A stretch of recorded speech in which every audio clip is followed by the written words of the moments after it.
Uh, I told you at the end of last week you didn't stop bugging me. Who? It was. Me doing the It's. recap. Yeah, I was gonna say I can't remember if you did it last week or Jace did it, so it's one of you. It's me this time. Okay, go for it. Okay, though, because I have no. See how she only does her homework when she's told she has to. Obviously, I mean that's how I got through high I was school. gonna say you're a bad student. I was a horrible student, but when I actually knew I had to study, I was a really good student. Okay, so we visited the North Com before we left, and we talked to Tangawea. She gave us the name of this druid girl named Bruna, who was a little bit not all there in the head. She told us about this guy named Talvin, who was I think he was an elven druid who trained her in her druid magic. So after that, we started walking for a while, and we came to the edge of a marsh.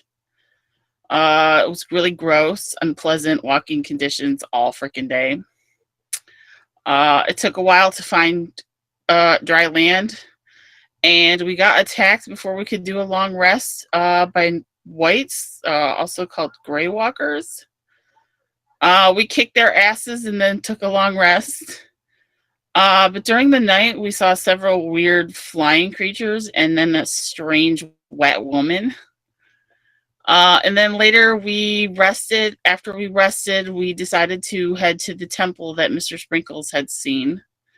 And on the way, we saw some more of that really gross black mold or moss or whatever it was. And right as we were getting to the temple, we were confronted by some ghasts. At least I think that's what they were, or ghouls or something like that. And the mean ass drowned lady, and we killed her. And last we were left off, we were all standing inside of some sort of hallowed temple with a crying ghosty lady.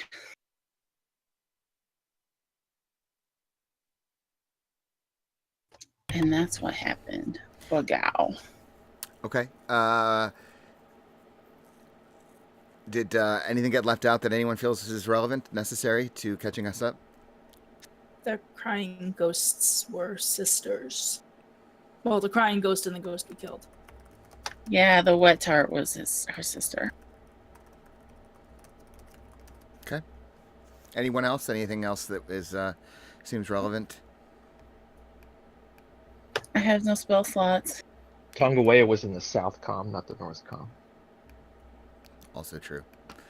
Yeah, that's what I said. I said Southcom. Okay. Or did I say Northcom? You did. I wrote South down. Man, apparently you're really not good at studying. All right.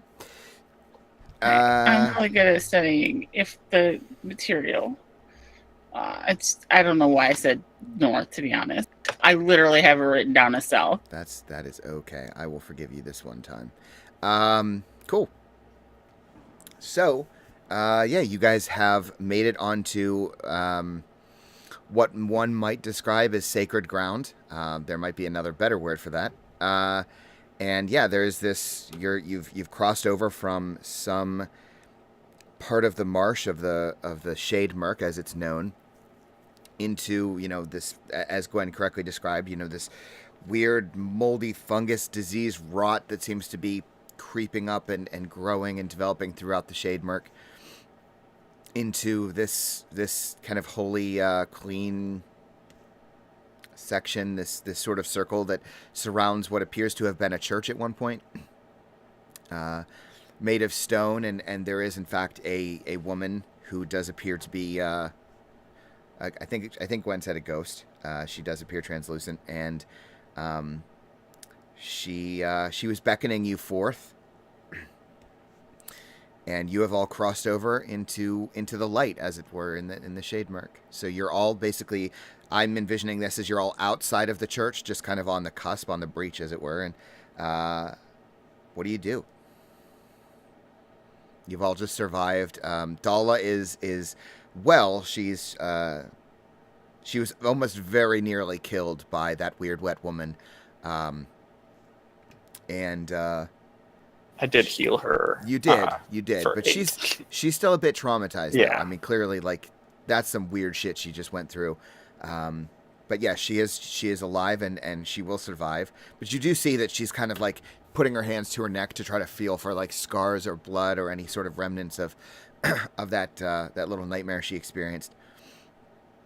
And yeah, you're all on the outside of this church. What are you doing? I'm trying to figure out what's wrong with my magic. What's the ghost sister doing? Because I believe we left off, she was crying and just said you didn't have to kill her. Yeah, she doesn't look particularly happy. She doesn't look angry. She just looks she's wearing a face of grief. And she's just kind of, she looks at all of you. She doesn't investigate you necessarily, but she sort of looks each of you up and down, and she does look rather distraught. But she says nothing.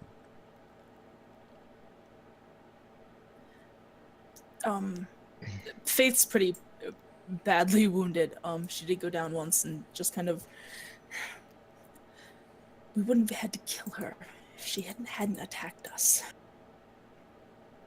Is anybody Besides, still- she's already dead.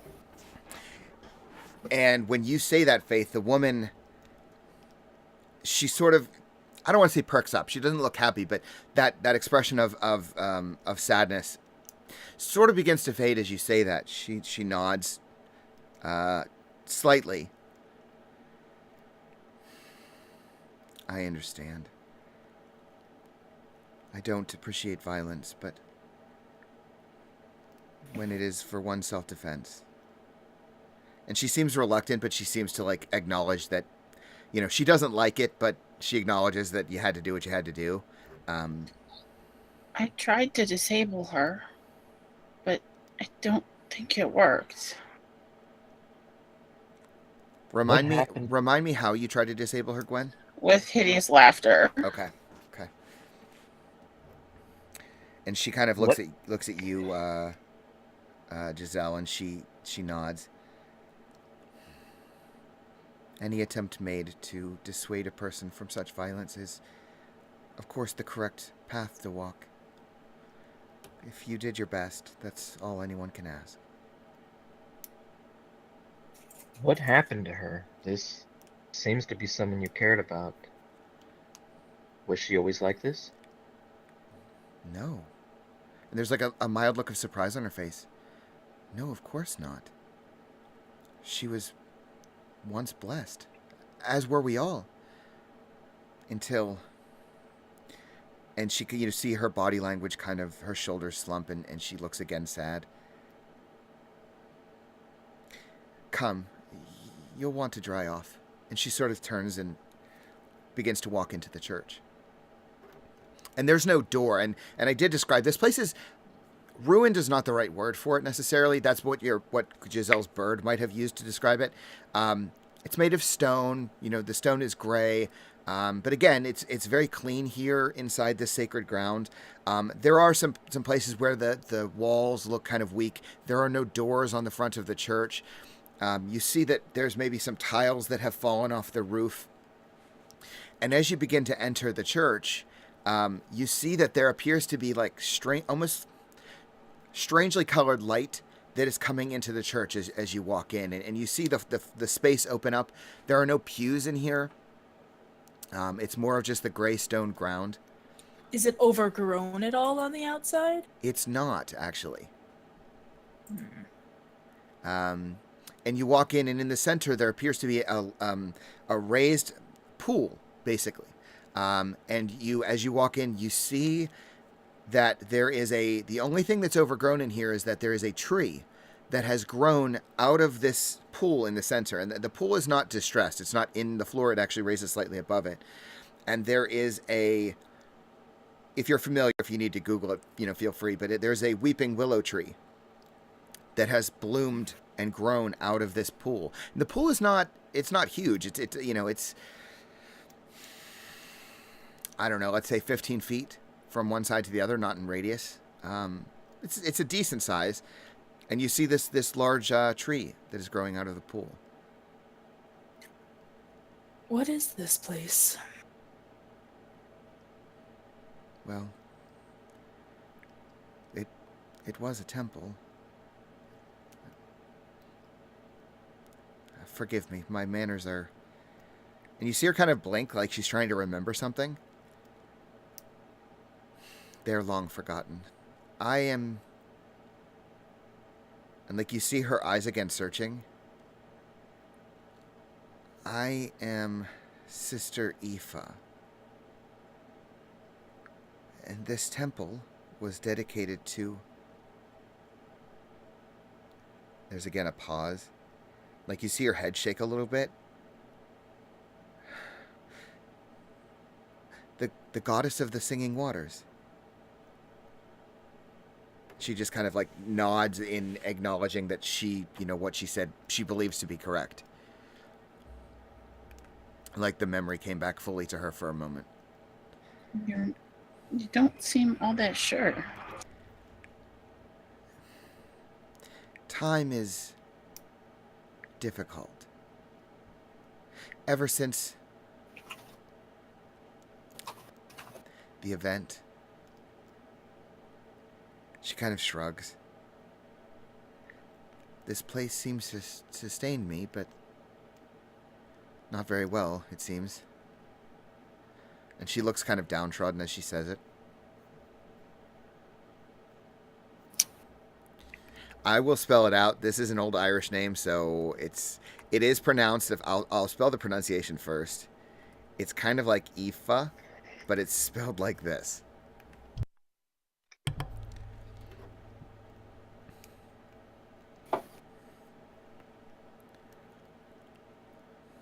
That's a spelling bee killer right there. Yeah. Well, Old Irish names are Yeah. always murder. blame the Gaelics. So Yeah, I was gonna say Gaelic is not an easy language. they do have nice words, though, I think. Anyway, so yeah, you guys have entered and you're observing all of this. What do you do? So the woman outside, again, not to, I know this hurts you, but what changed her? What caused that? What caused all of that? And I just kind of motioned to the outside. And she squints a little bit.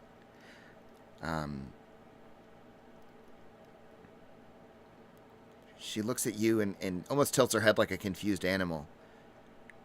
Oh, child. Are you not of this realm?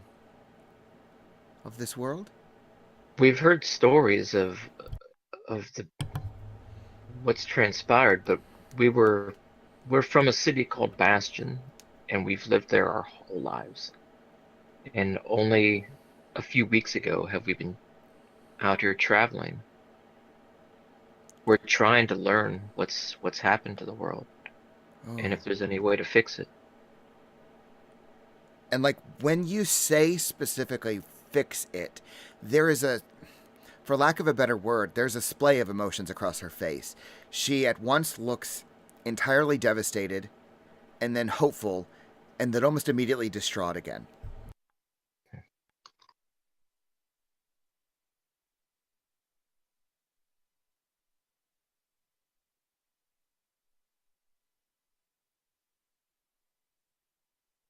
I'm very interested in your thoughts.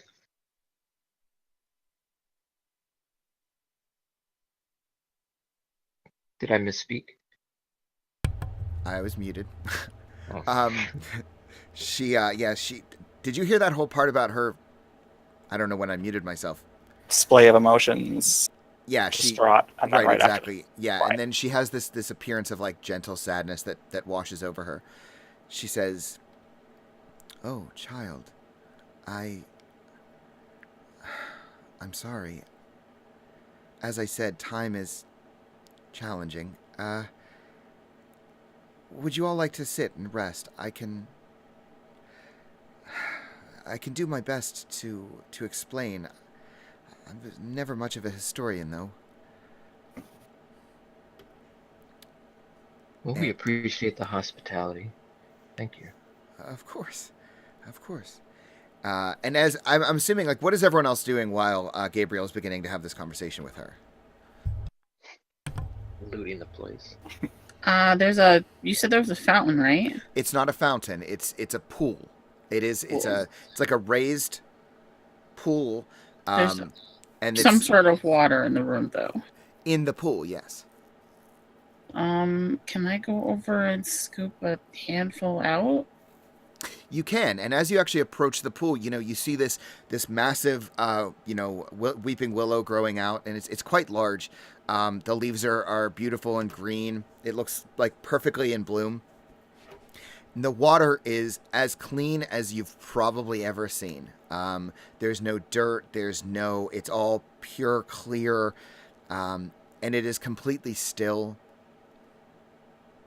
And you scoop your hand into it, and it's cold but not freezing, right? It's just the kind of temperature you would want it to be if you're taking a drink. Mm-hmm. So yeah, you can do that, and Sister Aoife, observes you but says nothing as you do so. I'll take a drink of it. Okay, it's clean, crisp.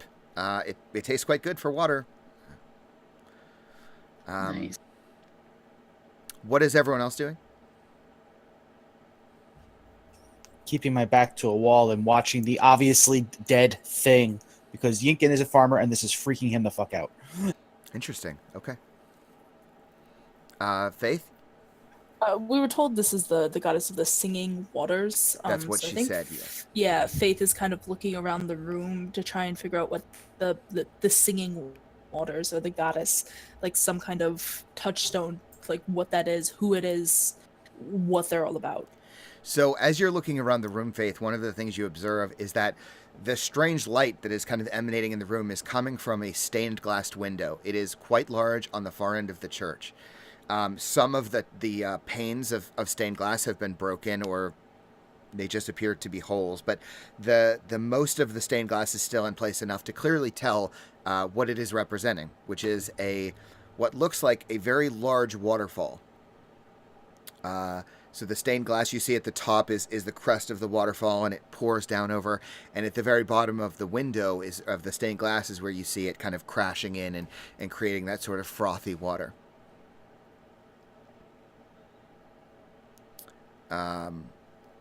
While you are observing that, Conrad? Sorry, Marcus? Marcus is probably he's pretty beat up and just went unconscious and came back. So, are there like any benches or pews around? There are no pews. There would be, like I said, the edge of the pool you could sit on because it is raised up. And there are some steps that would lead up to the stained glass window where there might at one point have been some kind of pulpit, you would assume. Okay, so I'll take I'm basically going to take a seat at the edge of the pool then and kind of start resting and just basically be staring intently at this ghost woman as she answers Gabriel's questions. Yeah, and so Gabriel, returning to you, she says, have you any awareness of the... You can see again, you're seeing these expressions on her face of like almost being lost, like she can't find the word. The war? The desolation? Again, as I mentioned, only rumors. We heard stories. Most of it happened long before I or most of us were born. But we've lived our entire lives inside the walls of Bastion. We never experienced it. We never saw what happened. If you could teach us, that would be.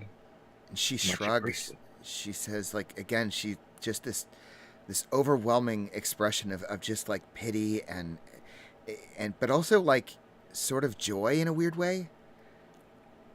She says, I am at once happy for you that you are able to see the world. Of course, it brings me no joy that the world you find is in this shape. Might I ask why you left such a city, if you were protected? We weren't. And like she turns to you, Faith, and looks, and There's this bitter look on her Yeah, face. exact. And the thing is, like, you could tell that initially she was going to turn and try to ask for clarification. But I think upon seeing the look on your face, you see her almost like sigh. And it's a weird sort of like stutter that happens in her ghostly form. And you see her sigh and she just nods. I think I see. Well, where to begin, I suppose. How about with how you and your sister came to be as you are? Well, in life, whenever that was, I was a priestess, as was she, as were we all. This temple, this sacred land was a holy place. We were servants of the Green Goddess. This place was. You see this like mild joy as she begins to recall. It was beautiful. There was a grove of trees to shade you from the warm summer sun. There was a beautiful lake. We would go out and swim and bathe.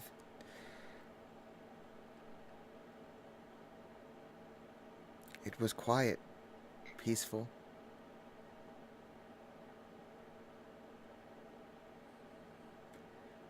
Then the desolation came. Slowly at first, and then all at once.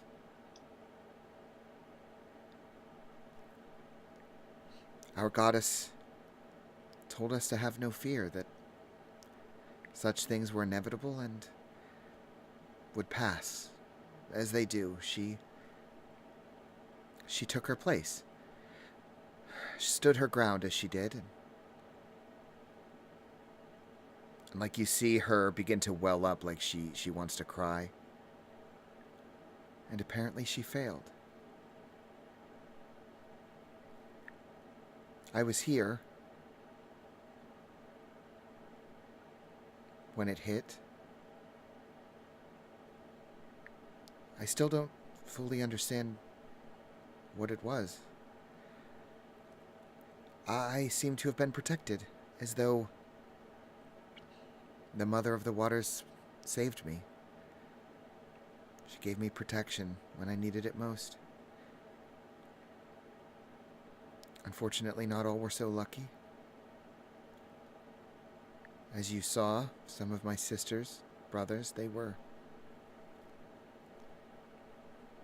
not in the church when it came. I can only assume that she used what little strength she had left to protect us, but you see her kind of like stride over to the door of the church and she just looks out. Now we're left with this.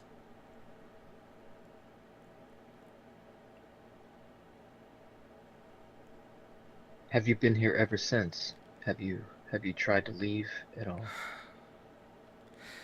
I was not alone here in the church when the desolation hit. Not all of them were outside. There were a few with me. A few of my brothers and a sister or two. I don't rightly recall.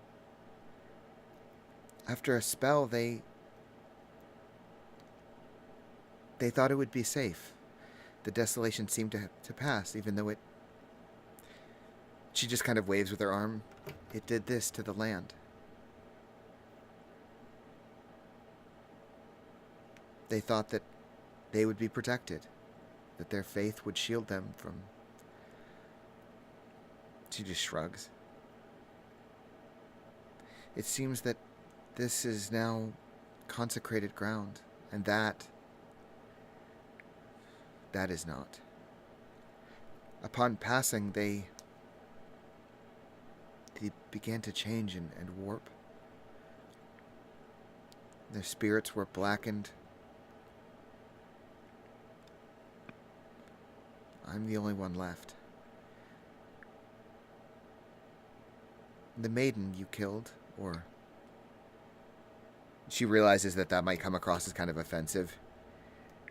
You can see like the expression on her face reflecting that.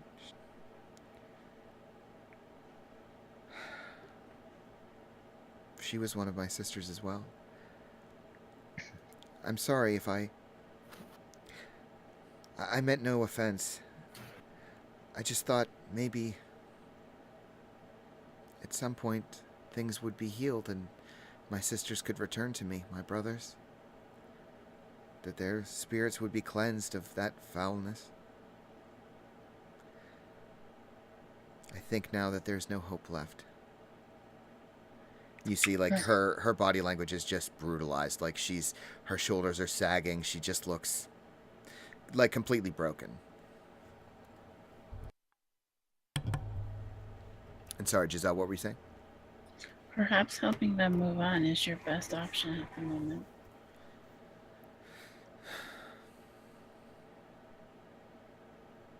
Unfortunately, I can't help them in any way. I can't leave this temple.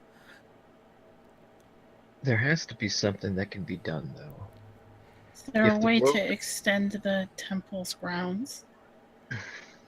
You know, the magic that keeps it all nice.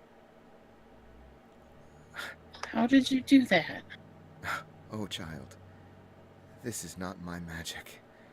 I was a priestess. I had limited strength. This is well beyond anything I could do. I can only assume that she did this with her dying breath.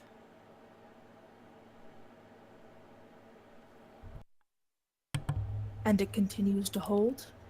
Or is it fading? I have no reason to believe it's fading, but I suppose anything could happen.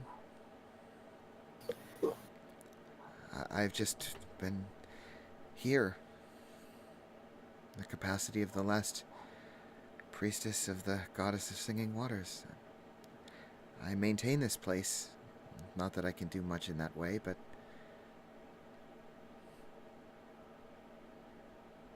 Well, I believe in what you say, in that anything is possible. If this ground was consecrated, then there has to be a way to change it. There has to be a way to revert it back. if you know of a way,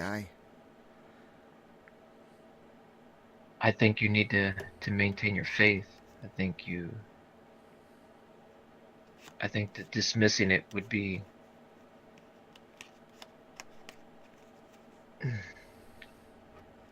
I would hate to say foolhardy, but to think that it can't change back. I don't think you need to pain yourself with that. I think there has to be a way. If you give up, there's definitely no way.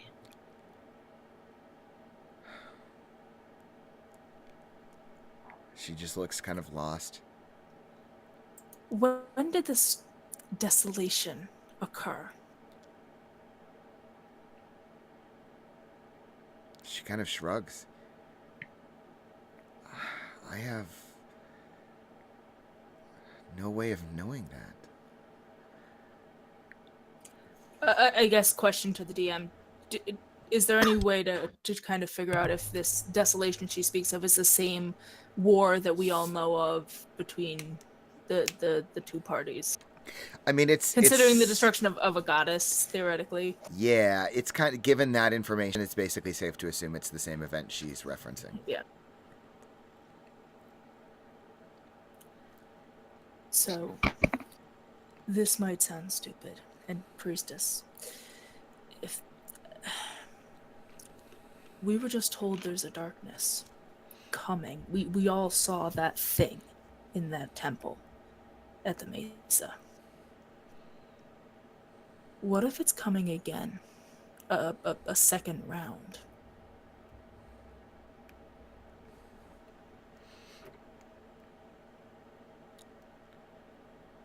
She just kind of looks confused. Another desolation. Oh dear, no. No. That's not... No, that can't be. It's obvious, child. The gods were killed. My mother was killed. She couldn't have been the only one. Right. But as far as I understand, people like him, people like me, oops, are descendants of those people who warred. So some of them survived. Half-breeds though we may be, they still exist. We still exist. The bloodlines are still there. What if there's something deeper? What if there's something hiding out there? Bastion was getting worse, which is why the purging was happening more often. The Mesa, that den mother, she freaked out for a reason in that darkness that was seen. The wastelands were... Perhaps I'm being paranoid, but I don't think the world is getting better.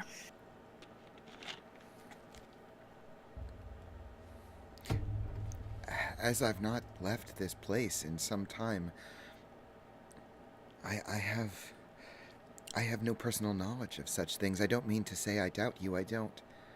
But I am trapped here. I protect the last temple.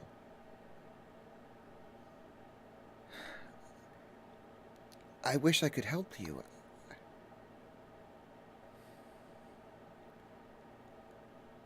Were there no stories said before this happened? Was there no information left with you?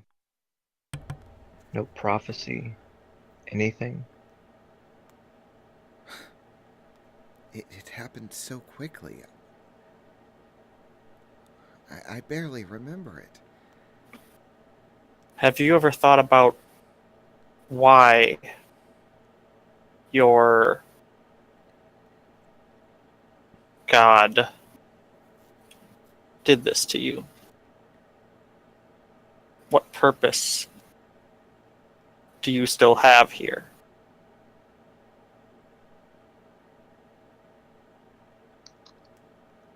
Like, she genuinely looks thoughtful when you say that. Like, she's considering it quite deeply.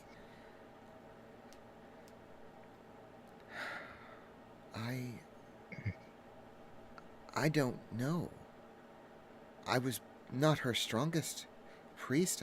I wasn't even the best at maintaining the gardens. Yet you are the last. Still here. Perhaps you were meant to help us. How would I... Even if that were the case, I can't leave. Perhaps you are supposed to aid us in something before we leave here.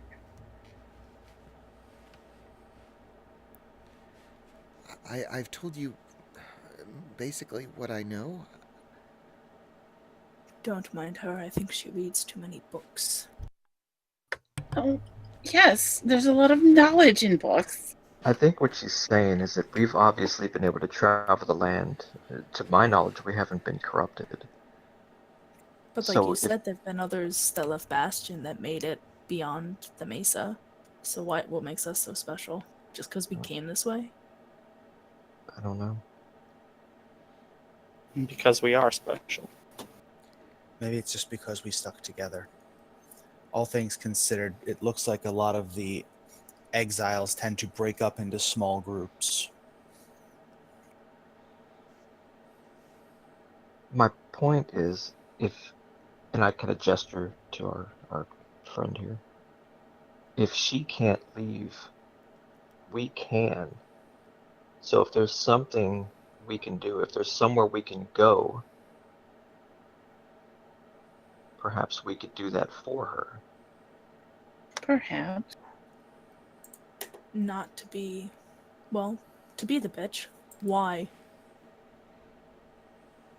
You don't want to change that? And I just look out to the black, spoiled land. Are you content with the world being like that? No, but this is if that's your point. Why wouldn't we want to? Why wouldn't we want to fix the wastelands, the Badlands that we crossed? Why would we focus here? Because we are here. Yes, but your people, my people, his family, they're in Bastion. Maybe we should focus one place at a time. Unless your intent is to save the world. This didn't exist in Bastion. I've mentioned that quite often. I was never faced with demons in Bastion. I was never attacked by demons in Bastion. Of course you weren't. Bastion has its wrongs. I'm not trying to defend them in that capacity, but they kept the walls secure for a reason. I firmly believe they know what was out here. Yes, and they're pushing more and more people out into it because they can't sustain themselves. Why else would upstanding people like Yinkin and Marcus be pushed out? I mean, the three of us, yeah, magic, blood. That is That's why a they thing. threw me out. I You don't was know also, about my I magic. believe Make he said he those. voluntarily left. yeah. Faith glosses over that. Yinkin's going to swallow a bit and actually look at the ghost, pretty much not paranoid for the first time. All right, I have exactly one question then. And she You turns say her you whole s- body to you because this is the first time you've spoken to her. You said you served a goddess. Where we come from, they've all been dead so long they don't. No one even knows the names. What can you tell us about them? Tell you about the gods. All of them? Any of them? The ones that existed. It's a good idea. She says. She kind of like gestures. Or if you have a book, or if you have a I don't know, something. Just we know nothing. Anything is new Books? knowledge. I should not have said that word in front of her. She says. Again, I was a priestess here of the Guardian of the Groves. I know of other gods, but there were so many. How many names does this thing have? I'm confused. And like she suddenly looks like really, really upset when you say that. And like she turns to you and gives you kind of a stern look. She says, "This thing you speak of was my mother. The goddess of the singing waters, the mother, guardian of groves, the green goddess, the quiet one. She was Eldeth." And like for the first time you see a kind of confidence, a kind of like straightening to her back as she says it. "I would appreciate it if you would not desecrate her name in her house." And like you see her stiffen and like, stiff up her lip. Like she, for the first time, she seems like a little invigorated by that. Aoife, do other temples exist? Other temples of Eldeth? If this temple was protected like this, perhaps there are others. I don't. It's been so long that this could not have been the only one, but I can tell you that all temples to Eldeth would be found near water, in places of quiet, glades, places of stillness.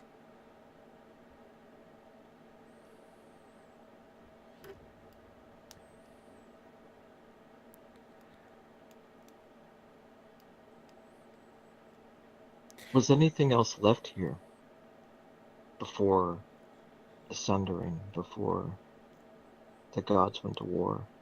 Like a library? This place is not big enough for a library. She says, "Well, yes, there are the living quarters, and not large. Most of us slept outside. Uh, some things might have been left behind. Would you mind if we looked? You said it yourself, this was a sacred place. I don't want to offend, but anything that we can learn would be beyond helpful. She thinks about it and gently begins to nod.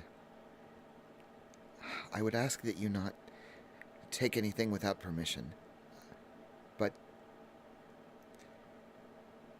if you are capable, strong enough to do as you say, to heal the world, I suppose it's the least that we could do.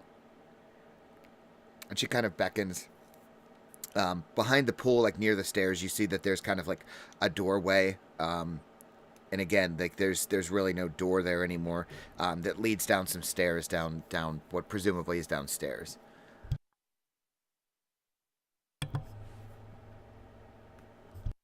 I will cautiously follow her.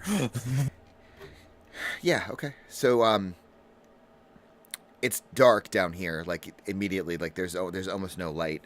You, of course, Yinkin, will have no trouble. Some of you might. Are you all We all have following? dark vision. Does anybody need light? We all have dark No. vision. Do you? Oh, I don't know why I thought. Oh, that's I right. thought there was a human, but I guess not. The humans, Yeah. Dala, Oh, yeah. Well, they'll. Yeah, I'm not gonna. But, yeah, yeah. but I forgot. For some reason, I forgot that. We're all fine. Yeah. I Okay. can make light for Dala and them. So yeah, you guys all go downstairs, and you see that a thin, an inch or two of water, is sitting on the floor of this room. And again, it's more stone. And she steps down, and you see that as she steps into the water, there's no movement, of course, from her at all. And you see that there's a few beds, a couple small writing desks, and a couple of footlockers. She says, "These belonged to some of my brothers and sisters. I never thought to look through them." Thank you. I have to admit, this was not how respectfully, after the dead things tried to kill us, I wasn't expecting another one to help us. And she looks really forlorn when you mention her dead sisters, but she just kind of quietly watches as you guys shuffle through this water. And what do you do? I'm looking at the writing desks. Okay. Yeah, one of the writing desks is all scratched up. It looks like it may have been people would push it around and it got hit against the walls and everything. And there's not, there's a drawer, and there's just a broken bottle of ink and a couple quills and some blank pieces of paper that have no writing on them in one of them. In the other desk, there is in fact as you open it, you see that there is actually a what looks to be a half-full bottle of ink. The bottle is just black from the stain of it. And there's a couple of quills that look like they were used quite a bit. You can actually see where whoever was holding it had done quite a bit of writing so that the wood actually kind of deformed by their fingers. And you do find what looks to be a scroll in one of the drawers. Can I read said scroll? Common and Elvish. I think to order to read a scroll, you have to be able to cast it as well. Yeah, that's what I was going to look that up, but I think that's how it works. And Yeah, that's how it works. It has to be on your spell list. Hold on. I wrote down, but give me a second. Sorry if you hear the pages turning.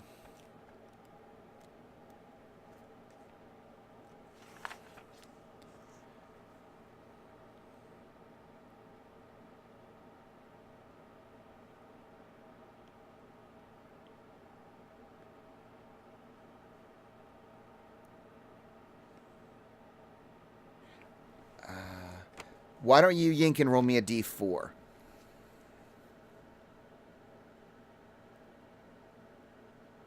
You can't read it. All right, then. I will still set it aside because it does have writing, but It does. While Yinkin is doing that, what is everyone else doing? This is like the bed quarters essentially. Where Yeah, and there's, like I said, there's a couple desks and a couple foot lockers here. Um. So Yeah, there's Faith will water on the floor. Yeah, like an inch or two. Faith will kind of pick through the foot lockers, or if she sees anything even remotely indicative of a musician or any kind of like musical scores. Nothing such as I that, guess, no. yeah. Why don't you give me an investigation check?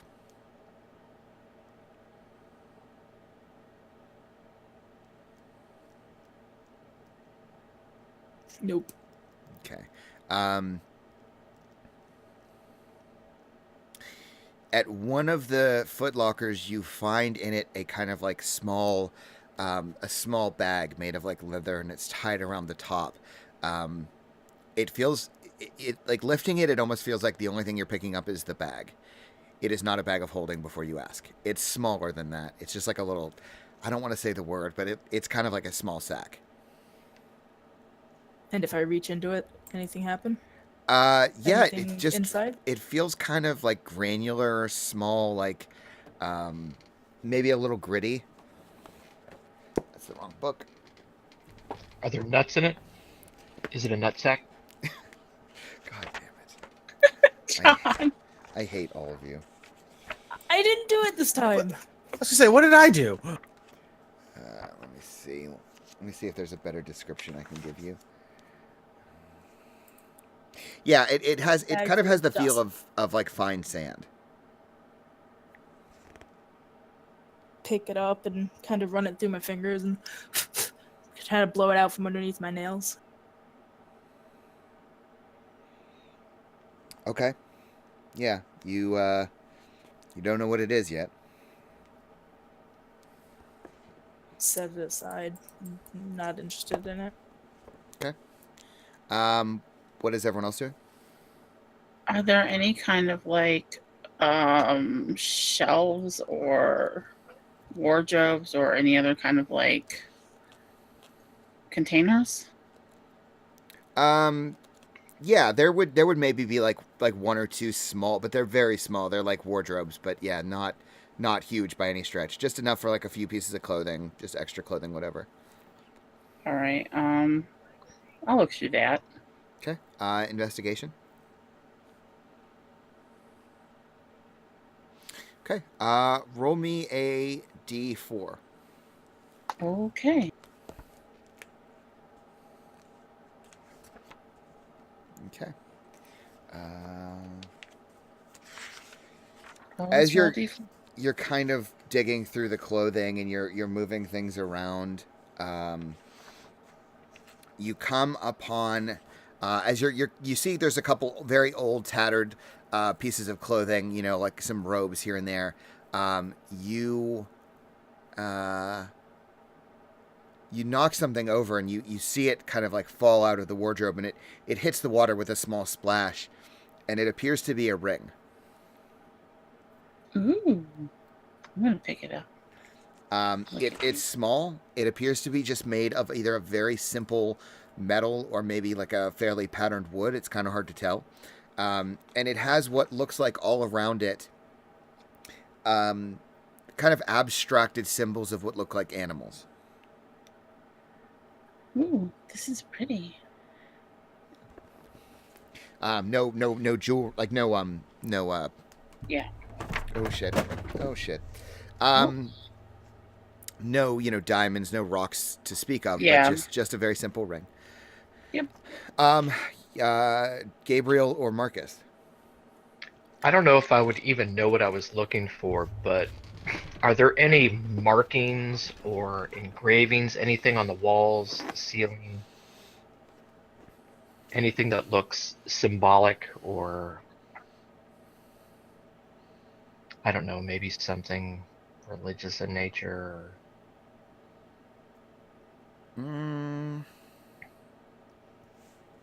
I guess you could roll me an investigation check.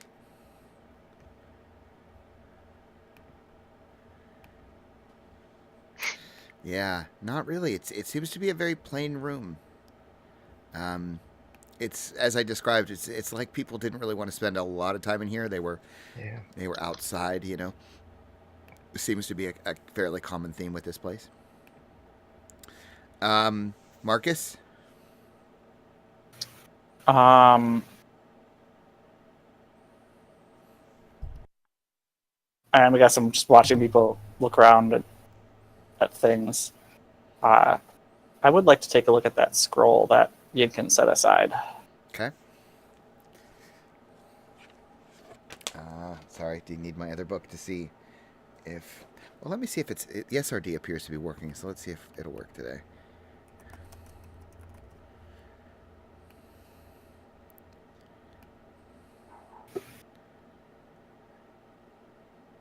I have, I just so you know, too, I have some cleric spells in my extended spell list as a celestial warlock. I've got to find Xanthars.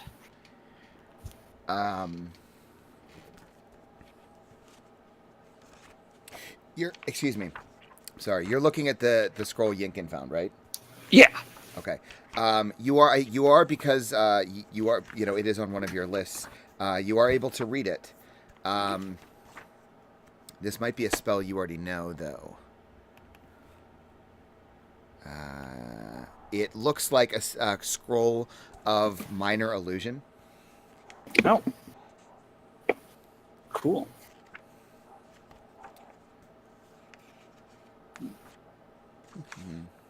So yeah, you guys are all looking around the room, and Sister Aoife is just kind of watching all of you with a semi-concerned, just like a look of mild concern on her face, just watching you like rummage through stuff. She doesn't quite look offended, but it's not hard to imagine her looking that way. I'm going to ask her, did your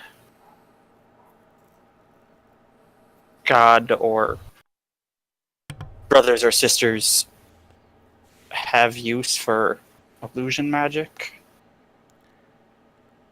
Oh well, yes, of course. Eldith was a, and like she kind of pauses as she says was a. Eldith is a god, and you see it's like difficult for her to say it. Of peace, of life. Um, she preached pacifism in all life, all aspects.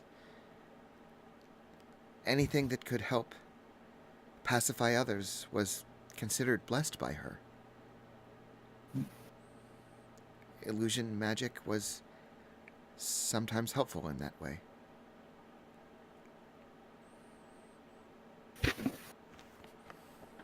I could see how that'd be helpful.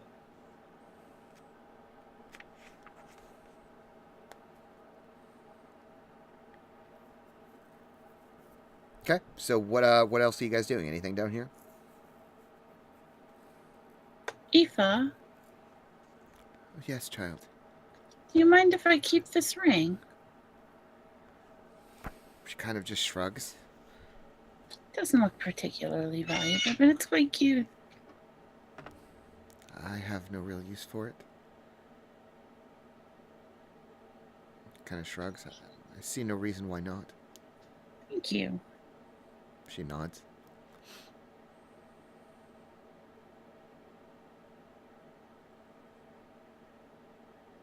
May we keep this scroll as well? It'll allow one of us to cast a minor illusion. Oh. Yes, Yes, I don't see why not. That's very nice of you. These are not my items, but they aren't being made use of now, I suppose. So, I believe your god would be happy that they would be put to use. Perhaps the owners as well. she nods. I wish it were the case that I could do more for you.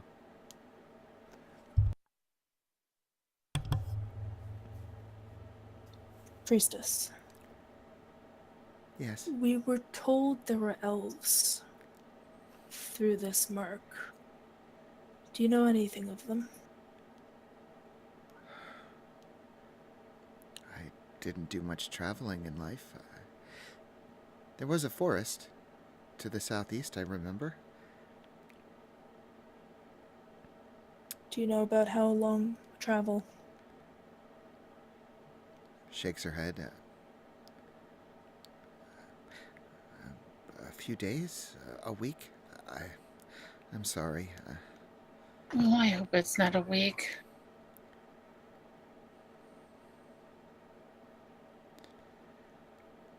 What calls you there? I look at the elves in our party.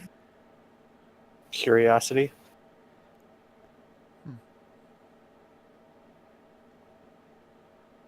Desire for knowledge.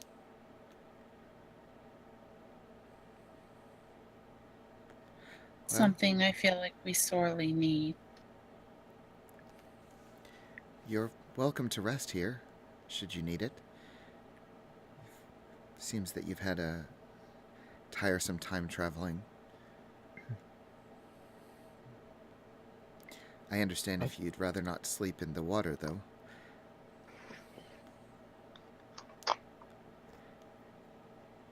Are there Sleep in beds the or edge of anything water. down here? I mean, Nothing. there are, but there's, like I said, there's like they're above the water, but like she, there's maybe like 5 beds, probably not enough for everybody down here. They probably haven't been slept in like 100 years either. It's entirely possible. But there's down here, there's upstairs. I mean, there's room for bedrolls or what have you if you want to put them up there. Okay. Yeah, I think the safety of your temple would be greatly appreciated. Of course. If there's any other way in which I can aid you, I won't be far. Has anyone else ever come here before us, but after? I just kind of gesture around. She kind of nods. Yes, there was, and she's like struggling to remember. The word escapes me. A dragon, but not, that walked on 2 feet.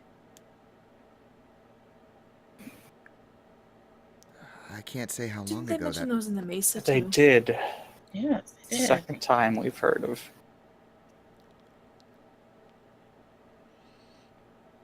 If you can't think of the word, neither can we. We're not sure what they even are.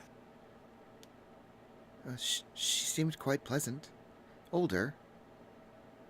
I do have memories of them from life, but not many. She had questions, such as you did.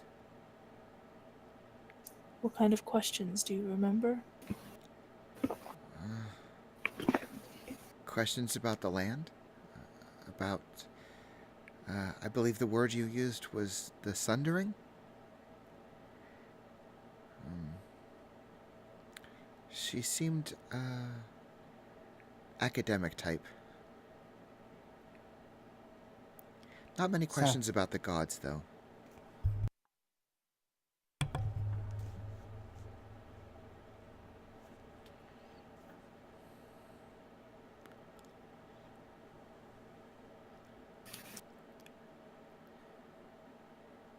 Sounds like the one we heard about. I thought the one we heard about, they were heading towards Bastion. We don't know which way they came from.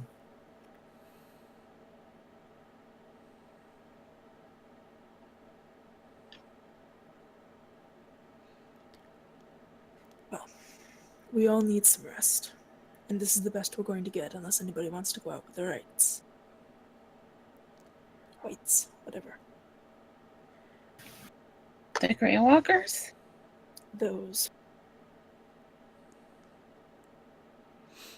I think I'll stay inside the circle tonight. We have some nice fresh water and a nice ghosty lady. Okay. So yeah, you guys, I feel like you probably arrived here. I think I don't remember when I said you arrived, but We can probably was say late. what's that? I think it was late, Yeah. like sunset. You know, Between noon and closer to sunset, because I know we took too long to get here, and we thought it would be a half day. yeah, it took us Right. longer, and yeah. Okay. So yeah, I mean it's quite late at this point. I mean this is gonna have quite literally no impact whatsoever on Aoife. You know, time is not really relevant to her in the same way it is to you. But yeah, you're free to rest here if you'd like. Does she mind if we fill our skins at the pool? I don't, but you can't scribe cantrips into your spell book. Yeah. Oh, okay. So yeah. All right. She Unfortunately, or I would. yeah, she doesn't seem to mind if you'd like to partake of the fresh water. No.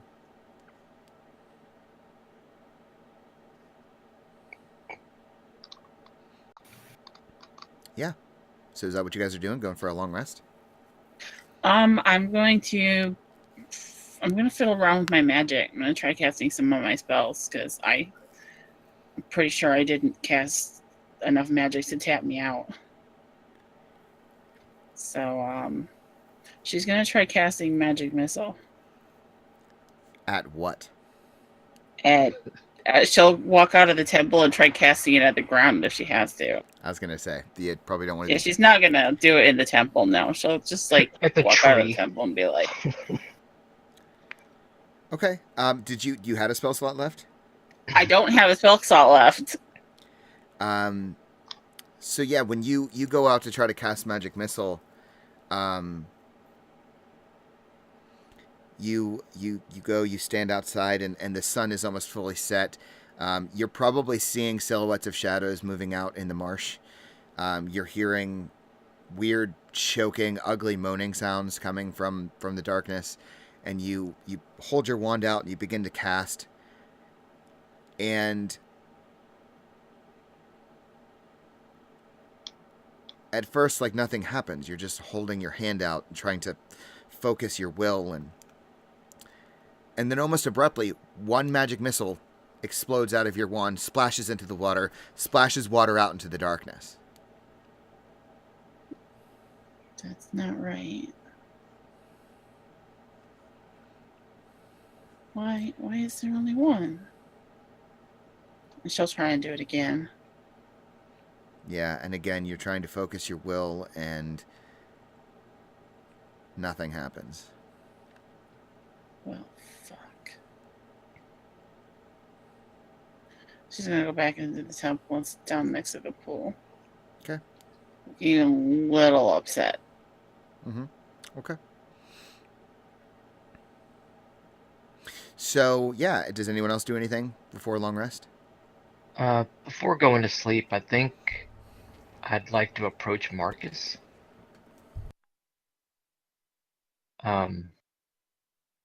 Maybe even ask him if we can go outside to talk. Yeah, sure. I'm probably setting up my bedroll right now because I'm pretty beat. So, but yeah, I'll stand up and walk outside with you.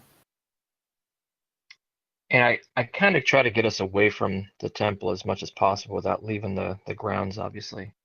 I start talking in the conversation we have. I start talking in Celestial. After hearing Aoife's story about what happened to her brothers and sisters, I'm extremely concerned about this. You came to me a while back with your confession. You shared to me that you had knowledge. Maybe you were chosen by the Celestials. They granted you abilities. They taught you our language. What do you suppose are their intentions? If this is the world that's out here, there has to be a fix. Do you believe that?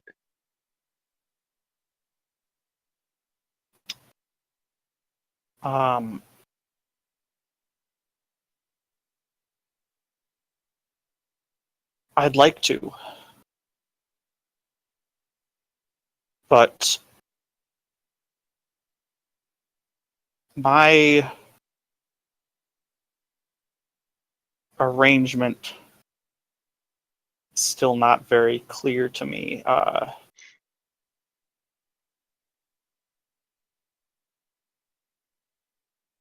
I feel that I'm in the same boat. Someone or something has been coming to me in my dreams. I see visions, I hear voices, and it doesn't seem natural. I'm not quite sure what to make of it. Have you experienced anything similar to that? I have only had one vision interaction, and that's when I first got my powers. I was kind of told that more would become clear to me as I grew in strength. But one thing, I truly do hope we can do something about, make the world better, possibly fix it. I don't know if we can, but I do firmly believe that our group has not come this far by coincidence or accident, that we are out here for a purpose. I And wholeheartedly agree with that. if I don't know, Giselle mentioned it, but perhaps something is coming again, and we need to stop that. I mean, I don't know if we can fix what the damage that's already been done, but maybe we can stop it from getting worse. Maybe lift curses so it can. And I just gesture out to the swamp and just say, go back to, or heal on its own, or. That's I mean, kind of this. why I was hoping to find something here. This church, this temple, has been the only place we've experienced that hasn't been tainted. Yeah, and Our whole journey from Bastion has been corrupted. Even in Haven Rock, in their very own temple themselves, we were confronted by demonic entities. This has been the only place of safety that we've had. yeah, it's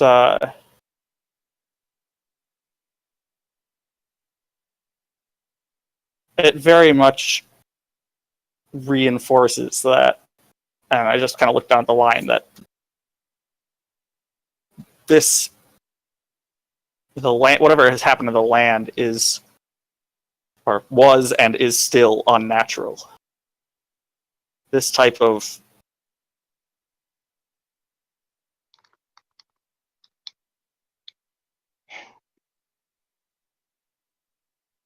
And obviously, Aoife's brothers and sisters, this church, they were from this temple, yet they were corrupted. Dala approached me the other night, and in her words, she asked, "What are you?" As if I were a creature to be feared. What was troubling, I tried to calm her. I assured her there was nothing to fear. I was clear-headed. I was not corrupted. She simply asked how I knew. And though I attempted to comfort her, the question remains, how would I know? How would any of us know if we were being manipulated? As I've mentioned, none of this has ever happened in Bastion, and I don't know how we would know if we were being controlled. Some of the stuff that's been happening to us, to me, the wings, they've only appeared so far when we've been around corruption. It happened the first time in the temple with the demons. It happened the second time out here, again with these corrupted entities. you've been a very good companion out here, and I like to think that I can trust you. But if you ever feel that I'm losing my true nature, or any of us, I guess if there's a way to tell what's happening, I would welcome you to confront me or to confront anyone else in regards to that. If this corruption can touch these people who have lived their lives, lived a devout life, who's to say it can't happen to any of us?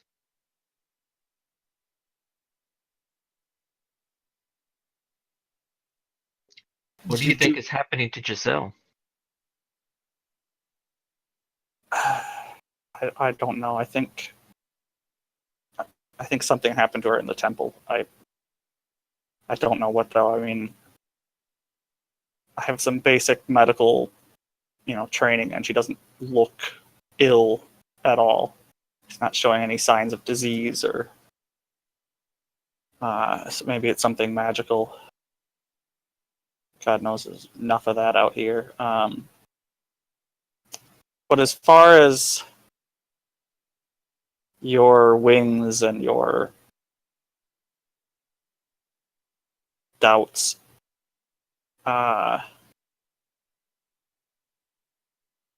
maybe the fact that you can, change like that is the proof that the corruption isn't spreading to you. I mean, you've said it yourself. They've appeared when we're being faced by the corruption, and you have used them to help save other people, myself included, which, again, thank you for that. Well, I'd like to think that, but I can't help but think of the men back at the cave. They were able to change, and yet Raquel said they were filled with the darkness.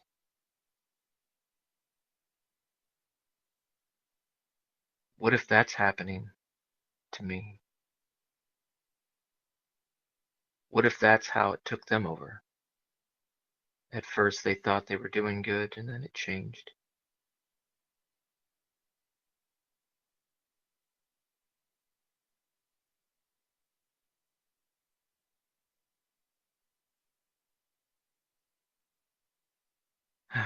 I guess I'm just full of doubts right now. Yeah, I mean, it's definitely.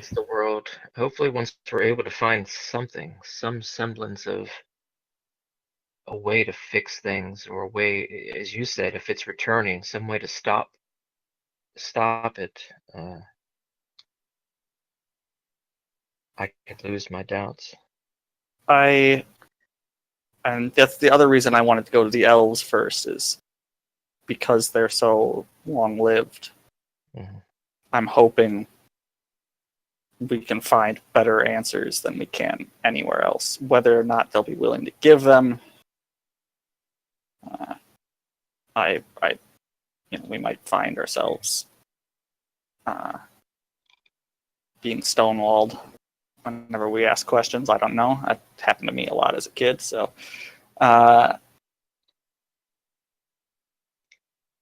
All but we can do I is think try. I also think. I mean, and I look back to the temple and I say, I don't know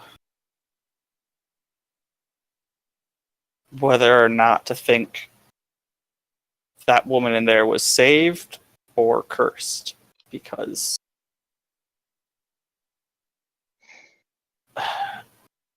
she should be dead. Maybe she's more than what she leads on.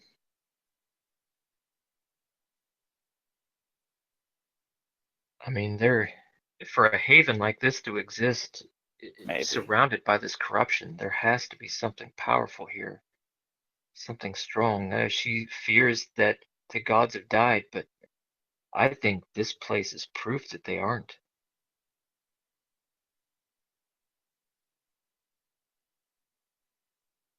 If we're able to take the strength of this place and spread it But if she doesn't know the source, then I don't know what we can do.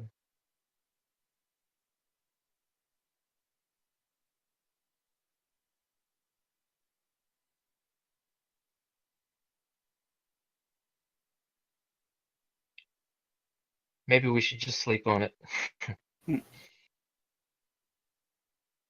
I could use the rest, but I appreciate your ear. I appreciate you talking with me. I certainly didn't want to badger you with my problems or my worries, but I think I needed to share them with someone, and you're someone that I have grown to trust. uh, thank you, and I am always willing to lend an ear.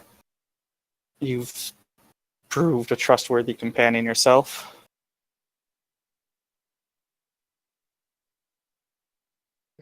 I appreciate that as well. We can talk tomorrow. Go ahead and get you some sleep. All right. Have a good night. You too. Okay. So the boys are talking outside. Faith is inside playing her flute. Giselle is pouting on the pool. Yinkin, are you doing anything as everyone beds down for a long rest? Honestly, no, only because the ghost still creeps me out. So I'm probably just prepping functionally dinner, aka berries, because I have no idea if our rations are still dry after our hike. Yeah, that's a fair point. You don't know if they might be soggy or moldy at this point. That's fair. Where did that soggy cookie come from? Um, so yeah, you guys bed down and begin your long rest for the night. You know, you see all the light changing through the stained glass as the sun sets fully and the moon begins to rise, and it's peaceful. You can hear a gentle movement of the water outside and the wind blowing, and it's just peace. And you all, you feel safe, and you all take your long rests. And you wake up in the morning to maybe a couple things happening at once. Specifically, you wake up to hearing a sobbing sound coming from what sounds distinctly like a female voice. Did any of you sleep downstairs? Did you all sleep upstairs? I guess I should clarify that. Upstairs for me. Yeah, I don't think I would have taken one of the beds if they were limited, so I would have slept upstairs. Yeah, I probably upstairs. upstairs. Okay. Yeah, so you all upstairs hear this sobbing sound, and it's like that sound that it's crying, and it's bordering on like a wailing cry.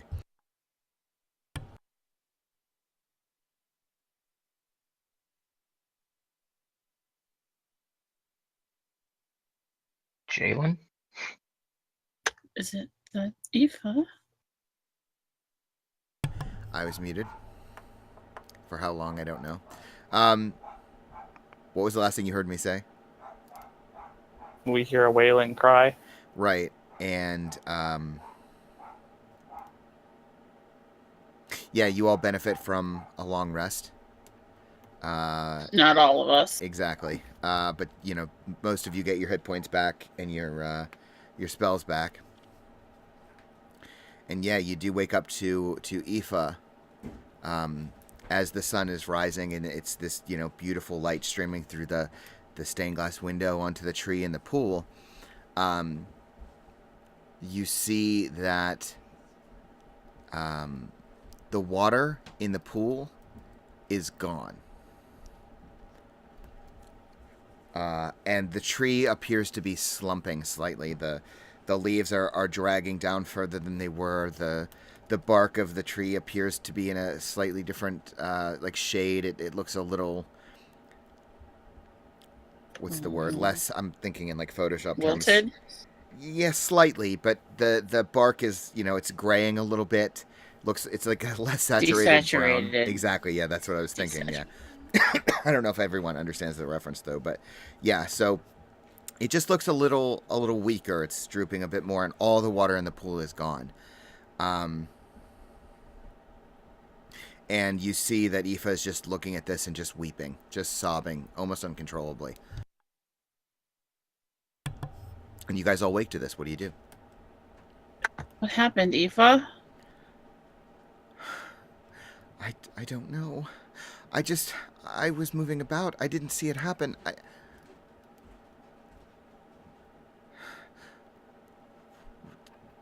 like she's looking around at all of you, and there's an expression on her face of like controlled rage, like she's thinking something, but she's not sharing it. Pretty sure we all know what she's thinking. And she just... Did any of you see this? How did this happen? No, I slept. Well, actually, what I've seen, I only tranced for 4 hours. Same. You didn't see anything happen. You didn't experience. You didn't hear anything. You just woke up to this. From your trance. Nothing, as far as you're aware, nothing transpired.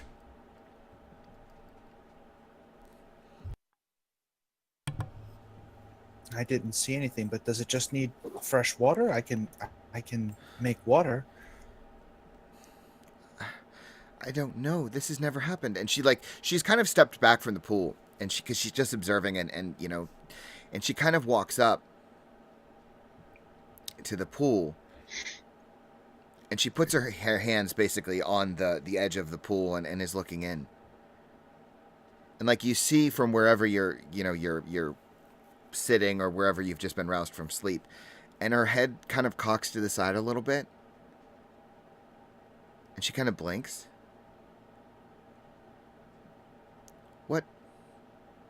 What is this? Did one of you... What is this? And like her body just passes through the pool because of course, she's a ghost. And she's standing next to the tree, and you see her like bending down, and she appears to be looking at something that none of you can see unless you're standing over top of the pool, basically. I'll head over there, look at what she's pointing out. Yeah, same. Same. And as you come down, you see that the light is coming up, the sun is rising, and there appears to be a small bit of light bouncing off of something at the bottom of the pool. And you notice what looks to be it looks like it's almost growing out of the tree toward the base of it. Like almost like a section of the tree is like hollowed out slightly so that it's just kind of sitting there. It is what appears to be a small talisman. It's kind of hard to describe, unless like one of you from a distance. Does anyone like go in to look, or like do you just wait for her? What are you doing? Faith's keeping her distance. Okay. It's Giselle, because she's like the only one that drank from that. She's kind of feeling guilty now. I'd go check it out. I think I'm pretty concerned about what's happening. Okay. Yeah, I would ask Aoife to move before I went down there. I'm comfortable talking. I am not going down there in a closed space with her. I mean, it's not closed, like but yeah, she just sort of steps off to the side so that you move in. And one of you reaches in. I'm thinking it's probably Gabriel. And you lift out this small talisman, and what it is it looks like it's basically in the shape of a waterfall. But it's the side view of a waterfall where the top of it is where the water is falling down. It falls down to the left, and there's like a little sort of abstracted design of where the froth would be hitting something. So it's clearly a waterfall. And that's all it is. It's just appears to be a small piece of jewelry or a talisman of some sort.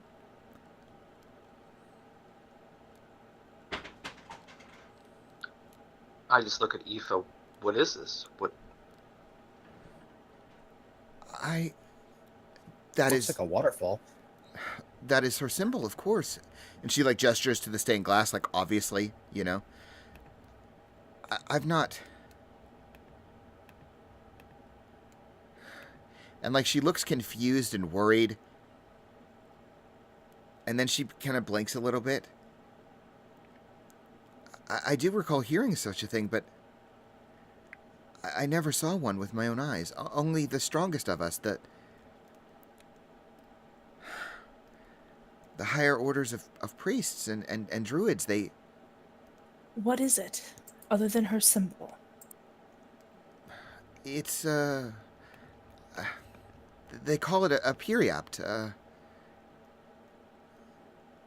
It Well, contains some of her power, her magic. It did. But that isn't... That's not possible. Perhaps it's a miracle. Oh. Child, you have much more optimism in you than I. I have a lot of faith in magic. all right, Gabriel.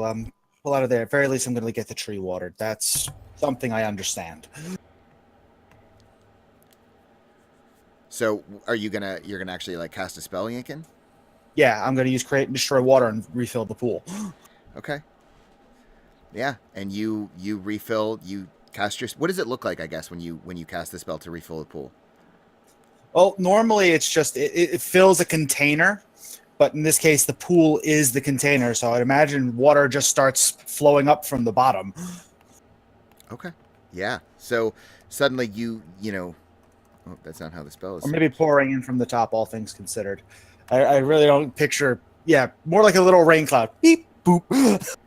Well, you can only create up to 10 gallons. How deep's the pool? That's a lot of water. 10 gallons? 10 gallons isn't a lot of water. It's not a lot when you're talking about a 15-foot diameter Yeah. pool. The Oh, water fills as rain okay. in a 30-foot cube. Yeah, it within does. I range. read the description belatedly.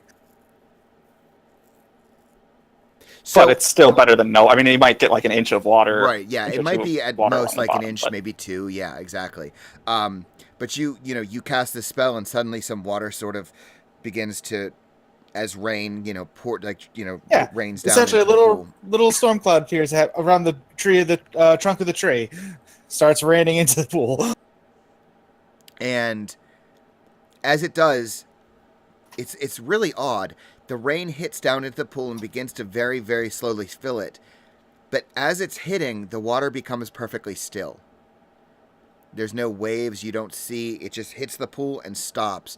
And it fills, but it's as though it's, there's no movement to the water. It's very odd. But it seems to fill the pool about, like I said, an inch, maybe 2 at the most. And Aoife just looks at you all wide-eyed. You Do it again, but it's not much. You are a druid. I'm a what now? You are one with nature. How did you not speak of this? What? We come from a place where our magic is damned. Half of us don't know what we can do or how we can do it, just know that we can. Yeah, I kind of figured out I could do this during a really bad drought one year. I asked for it to rain. And A lot. Aoife, basically Yankin, Aoife just like flies over to you, just like whoosh, and she's next to you. And Shit! she's Jump! just staring at you. All right, please don't do that. You are my brother. You belong here. You are a fellow. And like she's so excited, like suddenly like she looks like a schoolgirl. She's so excited. You heal the church. You heal the temple. This is your doing. I don't know what on earth you are talking about. And like But she I'm puts glad her I could hands help. on you, which you sort of feel like a minor vibration. Ugh. She's like, the mother of the waters blesses you. And like she just has this, like her mouth is agape, her eyes are wide open. You can almost see the tears welling up in her ghostly eyes. You're a protector of the groves. I still don't know what you're talking about, but is this a good thing? Oh yes, my brother. Of course it is. And like she like brings her fist up to her. She's just so excited. She's almost shaking. This, and she gestures to the talisman. This is a blessing from the goddess herself. I thought her dead. Oh, oh, my despair. Oh. And like she looks at once just filled entirely with joy and absolute sadness because she's been in such despair for so long. And Yinkin, she's just looking at you with just incredible awe. Yinkin is uncomfortable. This is not the miracle. You are the miracle.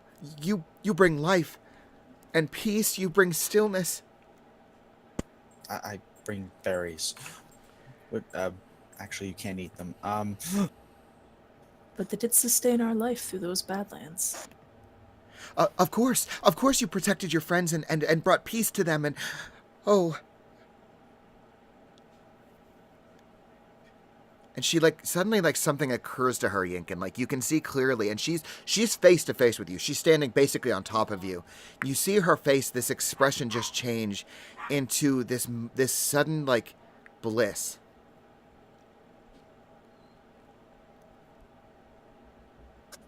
Are you okay?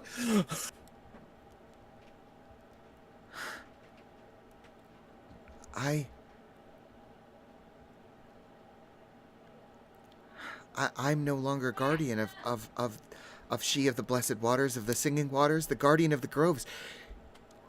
It's not me. It's you. You will spread her word and her prayer.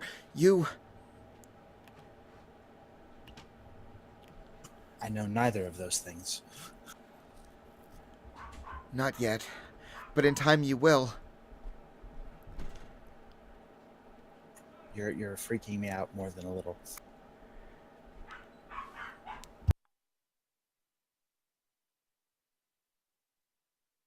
Sorry, there's a dog barking upstairs. Give me a moment. Well, meanwhile, let's just take a moment to cut to what's happening with Marcus and Faith. I want to explore that for a moment. Well, I went outside because with the way she was talking and looking at the tree now kind of wilted, I just got very concerned that the magical barrier might be gone. Yeah, it doesn't appear to be. The barrier is very much still seems to be in place. But still, I'm going to walk the entire perimeter of it too and see if there's any. If it looks like anything on the inside is dying or also wilting, or if it's just. No, and I think in fact what you see is that you see out in the distance among the marsh, you see some of these creatures beginning to stir. There's an odd silence in the marsh. You don't hear birds, you don't hear toads or frogs or anything. There's not even a wind blowing. But you do see far out, you see these silhouettes that clearly look like more of these maidens and more of those other creatures that you fought with the disturbingly long tongues and blue skin. And they all just appear to be completely still and just staring at the church. Perhaps we should head back inside. And as you guys are outside walking the perimeter, Yinkin, Aoife looks at you and just pure bliss on her face. And she touches you, and it feels like for a moment you hear the rushing of wind and you feel this energy pass. And then suddenly just stillness. And she's just there with this gentle smile on her face. Okay, what was that? You will bring her word. You will pass on her wisdom and her grace. I believe She just smiles and this slight exhalation of breath. And she walks over and through the pool, and for the first time as you watch her, as she's moving her feet in the water that you created, her feet are actually creating small waves in the water. And she walks to the tree and she puts her hand on the tree and she looks back at you.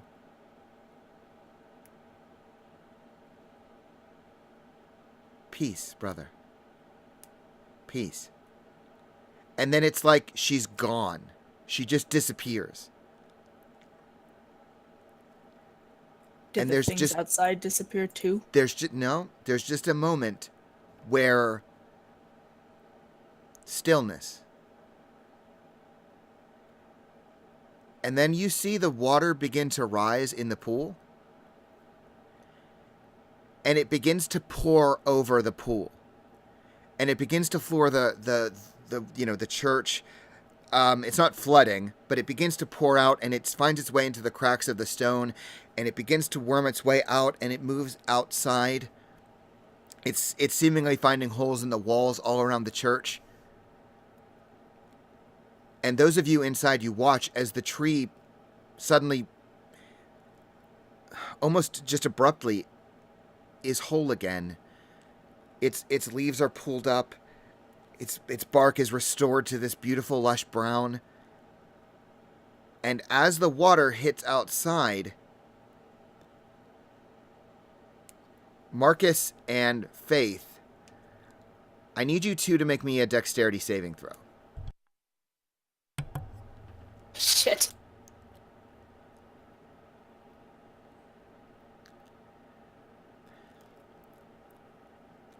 Seemingly out of nowhere, emanating from the outside of the church, there is a wave of force.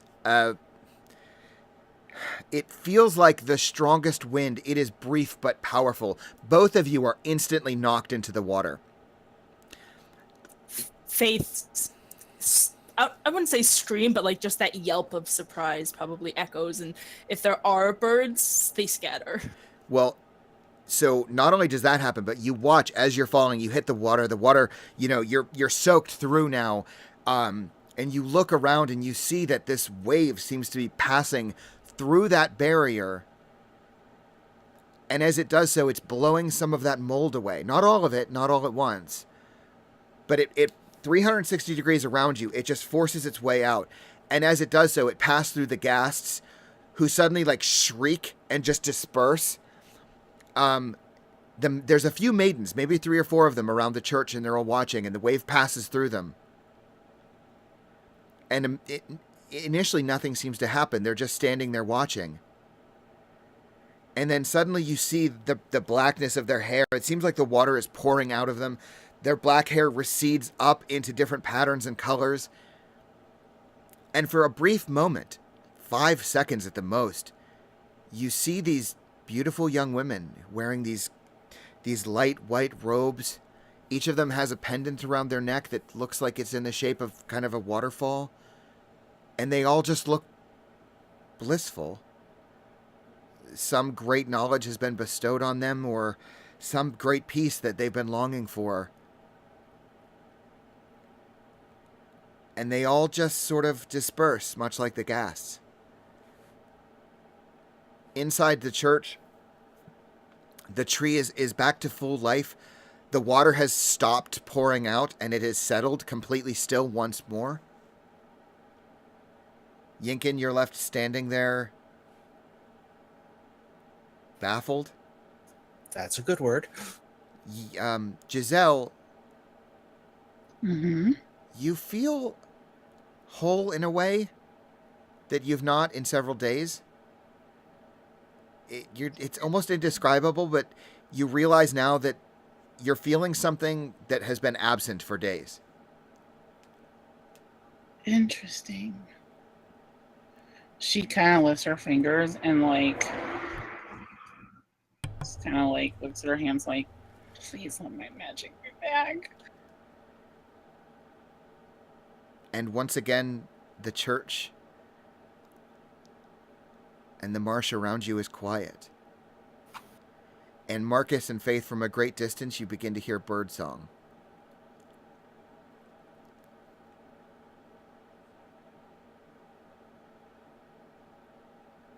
What do you all do? Yinkin gawks, because I am genuinely speechless. Market or Yankin, did you do that? I don't think I did. I never could do it before.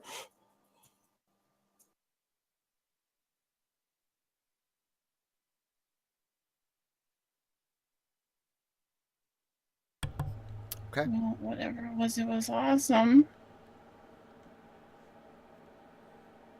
Sure. Figure Marcus and Faith will head back inside. Both looking like they took a swim. Yeah, and they, all right, so whatever that just was changed things outside for the Yeah, better. for the wetter at least.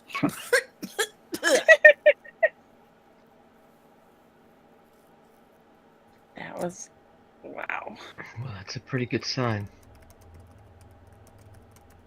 Yankin, you have no idea what happened? I watered the tree. I water plants. It's literally my job.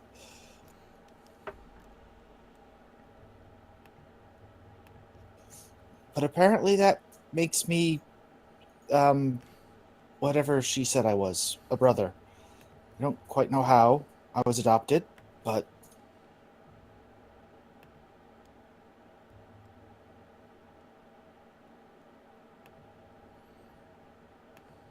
I should clarify. Who is holding the talisman?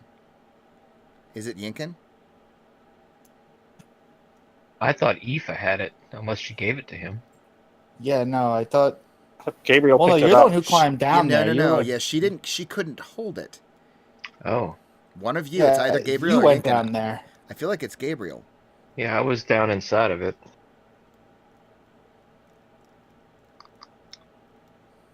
Can I see that, Gabriel? Uh, yes, absolutely. Hand it over. I'm going to keep this, I think.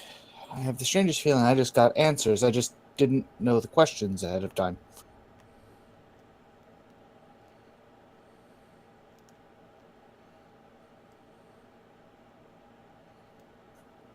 Go look at the talisman, I guess. I don't know.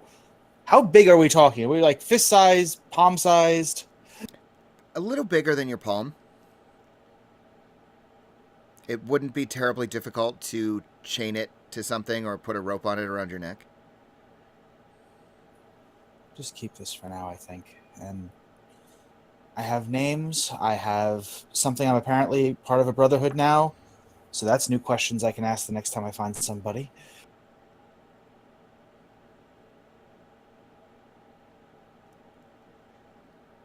What happened outside?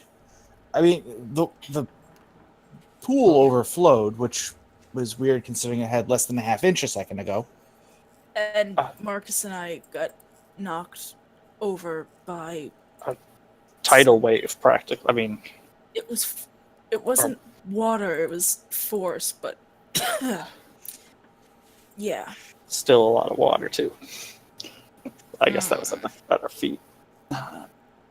But I was concerned that the magic barrier might have fallen if the tree was.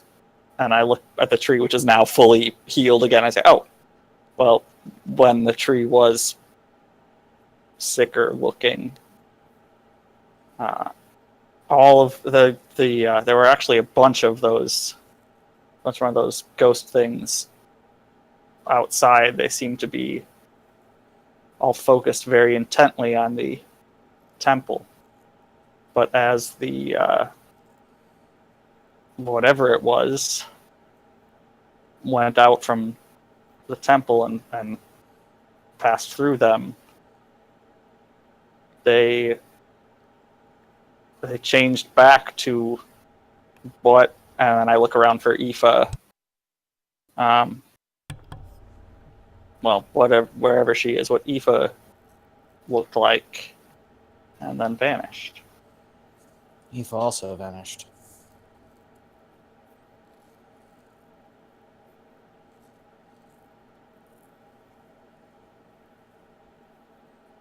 Alright, so I have a name of a goddess. The goddess is obviously not dead. And I kind of look up a little bit confusedly.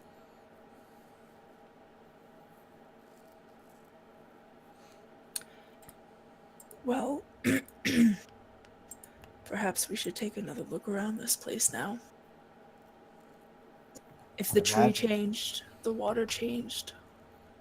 Well, I I imagine wonder- the bottom level is flooded now. All the water that came out of this place.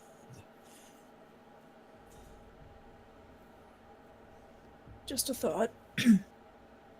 I actually started making myself cough, sorry. Okay.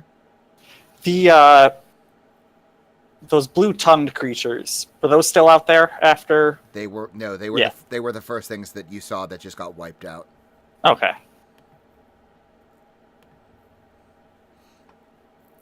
Well, Do you suppose this means that the gods aren't dead?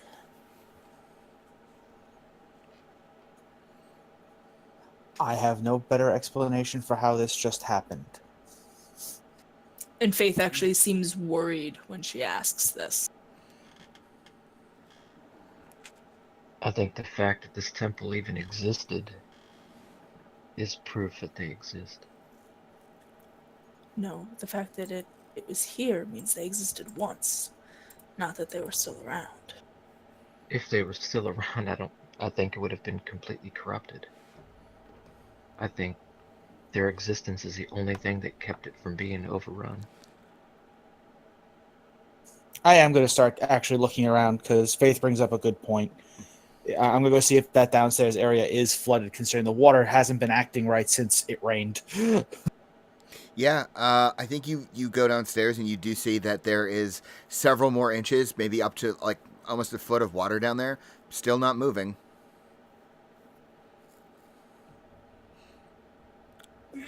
All right, then. And there's no, like, prayer books or anything like that down there? Not that you saw. All right. Were there any other rooms beside like the dormitory? Like, did she just lead us to the one place and then bring us back? Yeah, I mean, you kind of asked if there was anything left behind. Yeah, so that's where she left you. I mean, it's relatively a small church. There's not. I mean, this is not like the Vatican, you know. It's just the main room. There's the downstairs. There's no upstairs to speak of. There might be like a closet, like a storage room, but that's about it. Okay.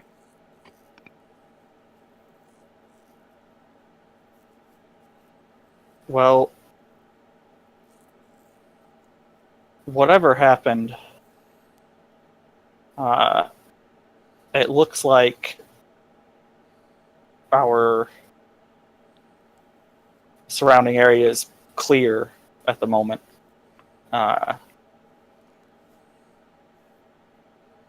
don't know how long that'll stay, or if this,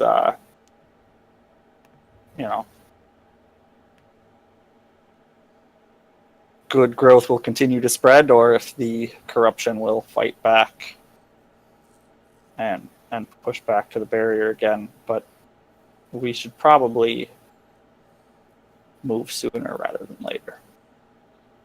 I second that. And when we reach the elves, maybe mention to them what happened. They might know more. It seems the priestess's mind was failing with age.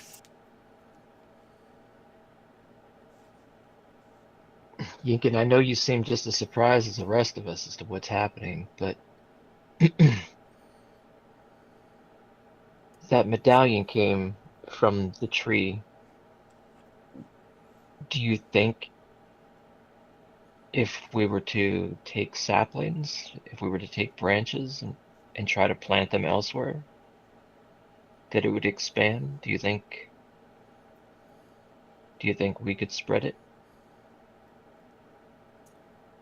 I have no idea, but from what we saw, it's not the tree, it's the water.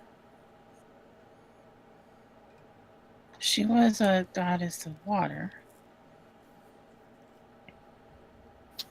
I think we should go talk to the elves if at all possible, see what they can tell us. Tell if they're friendly, maybe tell them what happened, or tell someone in Haven Rock what happened. Maybe they have an idea. I wish I had This is more confusing than the first time the berries showed up. It's a bit bigger than that too. Well, It's so cool, though.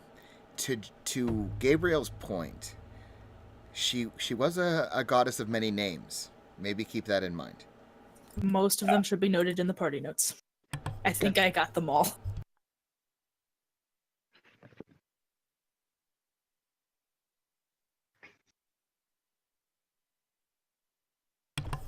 Kind of afraid to open the party notes on stream just in case you guys are writing inappropriate stuff in there. You know us way too well.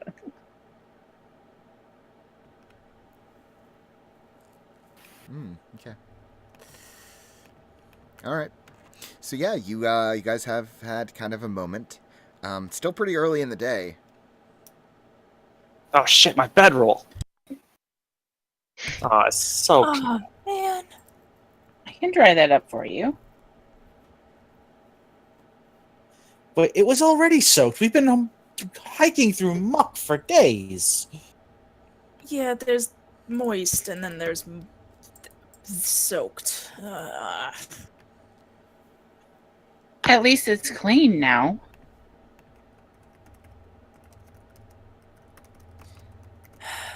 The elves are still to the southeast. And we're hiking. Burning daylight. Yeah. Then there's. I'm coming back here when this is all said and done. Okay. So yeah, it's quiet, it's peaceful. You know, you're all just standing, just having this conversation in the temple, and you can almost hear like a gentle breeze blowing outside. The water in here in the pool completely still. The tree, just beautiful, lush and green. The sun beginning to stream into the church, and it's kind of creating this like mild glow on the stained glass. And why don't we take our break here, and then we'll come back to you guys tripping to wherever you're going. Yay! Cool. Okay. I need a bathroom break. Yeah, I do too. So perfect Yep. timing. All right, so we'll be back in about 10 minutes. Meet back here about 10 after or so. I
Okay.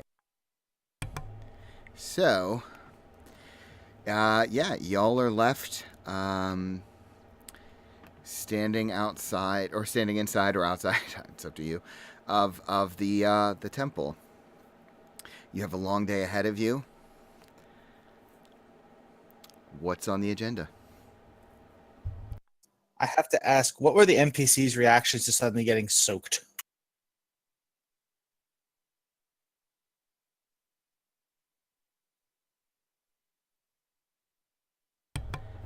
Do you mean Dala and Jalen and the old man?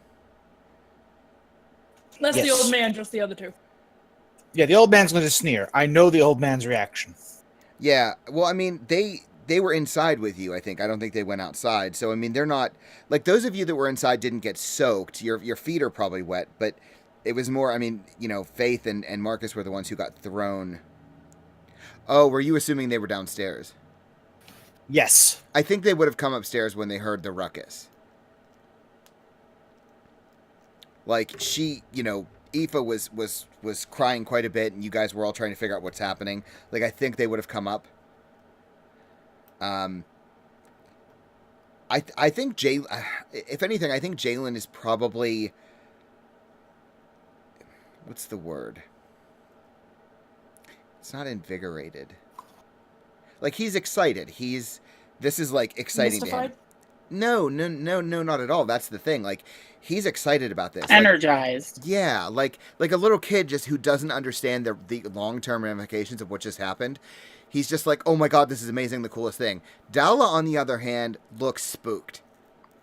She's seen one of your party grow wings not once but twice in very recent memory. She almost died, and now the tree was dying, now it's back to life, and a ghost walked into a tree. Like, she's spooked. Yeah, the old man just looks bitter and resentful, like he doesn't care at all about this. Par for the course. Precisely. Yeah, so what's next?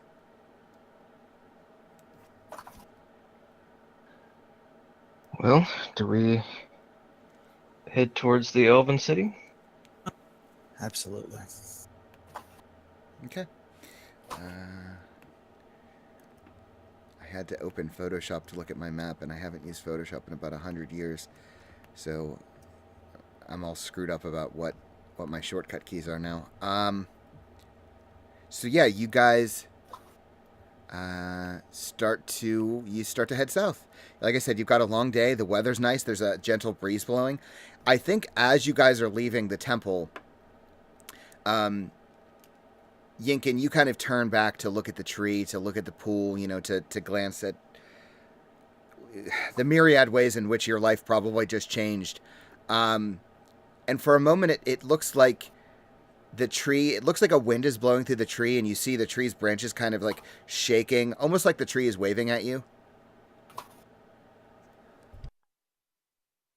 Just give a polite nod back, but I still have that what the hell is going on look on my face. Totally. Poor Yinkin. Yeah. Oh, shit. Talked to animals before. The tree's a new one. Okay. I'm kind of jealous, Yinkin, Why? because that was so cool. I admit the water was nice and refreshing. I think it might have healed my magic.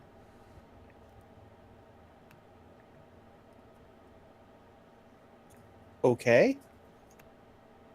I feel right again.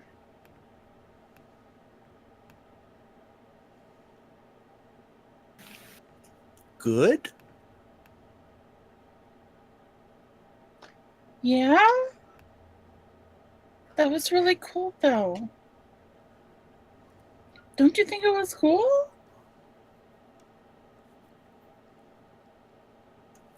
I think I was hoping to find answers, and I got a lot more questions. Well, maybe the elves can help some more. I don't know about you, but it does ease some of my concerns that we're starting to grow, that perhaps Haven Rock was right and we were bringing a corruption with us.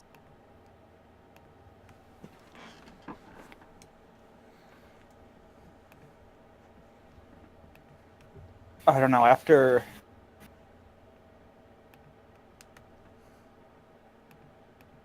what just happened,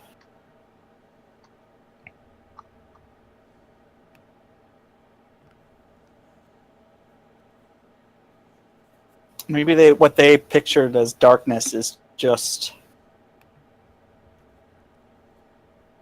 an absence of corruption.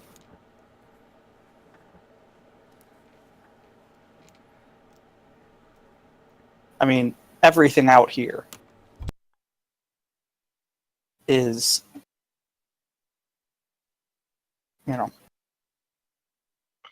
bad in some way. I don't know, bad, unnatural, unholy, evil, whatever you want to call it. Everything we've come across. Even in Haven Rock, they had their own corruption going, and they kept talking about a darkness inside of us. But I'd like to take this as a good sign that we're on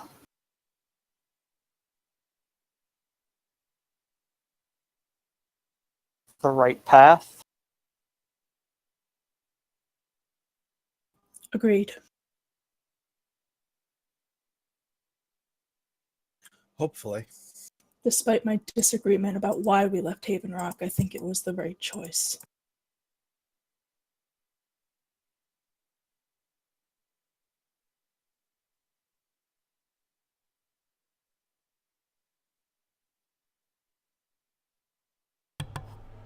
Okay. So, yeah, you guys begin to head toward the southeast. I will need you to, somebody or all of you, all at once, just to make it very convenient for me, show me on the map with your arrow, like, which direction you're heading. I mean, I think we described before, you're kind of down, but I mean, like, use the ruler, not the, like, so I know which path are you going straight south? Like, are you, yep, like I said, you guys are all making this real easy. Okay, all right. So it seems like you're all heading toward, going in the same direction. well, but it's going to matter, like, the specificity of it's going to matter. This place is very large, so, like, if you're heading toward basically straight center, which is what seems to be the case, then that's what we'll run with. Yes. I mean, to We my had to go- understanding, we went pretty far south to get the temple, less east. Hence why it kind of got us down, like, doing this. That's Just kind to of where confirm, I was assuming this you isn't were. the temple we were at, right? No. This is not where we No. were. Okay. No, you're basically near where you're here, John. I'll move your token. You're kind of about there. You're on the south Okay. end of the shade mark. Maybe. And we were told they're still to the southeast, so. Yeah, I mean, and this the fen basically encompasses more or less this whole area, moving away from the shade mark. Yeah, it's just when she said it was the Temple of Eldeth, I thought maybe that's what you meant. Oh, for this no, I'm sorry. I should have clarified that. It's No. like the A names last game, you know? Yep, we're just going with E this time around. Yep. Got it. No, that thing was actually labeled by the person in Haven Rock who you asked to make the map. They simply Okay. referred to it as the Temple of El. Okay. You don't know what that means, but it's not related to Eldeth. Yeah, so you guys begin your journey. The sky is mostly clear, very few clouds, little breeze blowing. Travel just seems much easier today. It's almost like the events of today have put a little spring in your step. You're hearing, like I said, you're hearing bird song, you're hearing more animals, which strangely you kind of realize in the last few days of traveling through the murk, you weren't really hearing a lot of animals, if any at all. Now you're hearing like the movement of water, you're hearing the croaking of frogs, like I said, birds. And now as you're traveling, you're still seeing some of that rot, but it's nowhere near as bad as it was. It seems to have been like at least 50% of it seems to have been blown away. And it in some places, like it's nowhere near as black or as gray as it was, but it's still holding on a little bit. But there seems to be like a refreshed life. It seems like a lot of that smell seems to have been blown away as well. Like it was the rot that was causing it. And you're able to travel. I mean, now you're still in a marsh. Travel is still somewhat difficult, but much less so now that you're not as worried about the rot, or at least you don't need to be as worried. and you begin your long travel. Excuse me. I would say you travel probably about half the day. The land begins to change a little bit. It's starting to get a little bit warmer here. The land becomes a bit more stable, but almost more wet, much more like jungle rather than like, mounds of dry grass here and there. It's just like beginning to turn a bit into a much more wet land. Off in the distance, you're starting to see more and more trees cropping up. Still a nice day, wind's blowing, animals off in the distance, what have you. I think as you're traveling, though, you do, you're all kind of like looking around and things. I think you probably hear Dala, like with a sharp intake of breath, and she kind of looks up and points, and you see a very large avian creature, much like some of you saw on Watch a few nights back. Like an overly large head, a long kind of spiny looking tail, and oddly big wings. But it's off in the distance chasing something, it doesn't seem to be attracted to you. And yeah, you're traveling through the day. It's probably going to take you at least a full day to hit the edge of the fen. Is there anything you guys do while you're traveling? Well, I have a question. Please. Do I have my spell slots back? You haven't cast a spell yet. I know. Well, there's a surefire way to figure that out. Yep. I'm gonna try and cast Mage Armor on myself. Yeah, and because that creature scares the shit out of me. Yeah, and Mage Armor, just as it always has before, it just sort of encompasses you, and you feel its, that arcane power just kind of rush through you, and it works without flaw. She makes a little squeal and starts jumping up and down like, yes, yes, yes, yes, yes, yes, yes. She's squeaking. Is there like a is she trying to child? talk to Yes. a rat? Sorry, two people were just talking at once. You want to try that again? She's just jumping up and down and acting like a child because she's so excited. Mm-hmm. I just say to Yinkin, I think she's trying to talk to another rat. Faith probably has been just idly playing. I guess writing a song, though obviously not writing it, just try to... I guess she wants to try and encompass the feeling of that moment in the church when she goes in and the dumbfounded look on Yinkin's face, but then the kind of awe and triumph both of Jalen's reaction and everybody else's. She's not actually like writing notes down, but she's like picking at chords and trying to find a way to capture that in song. Interesting. Okay, sure. I'm looking for any interesting creatures, and I'm honestly inspecting that rot that seems to have been blown away a bit. Give me a nature check.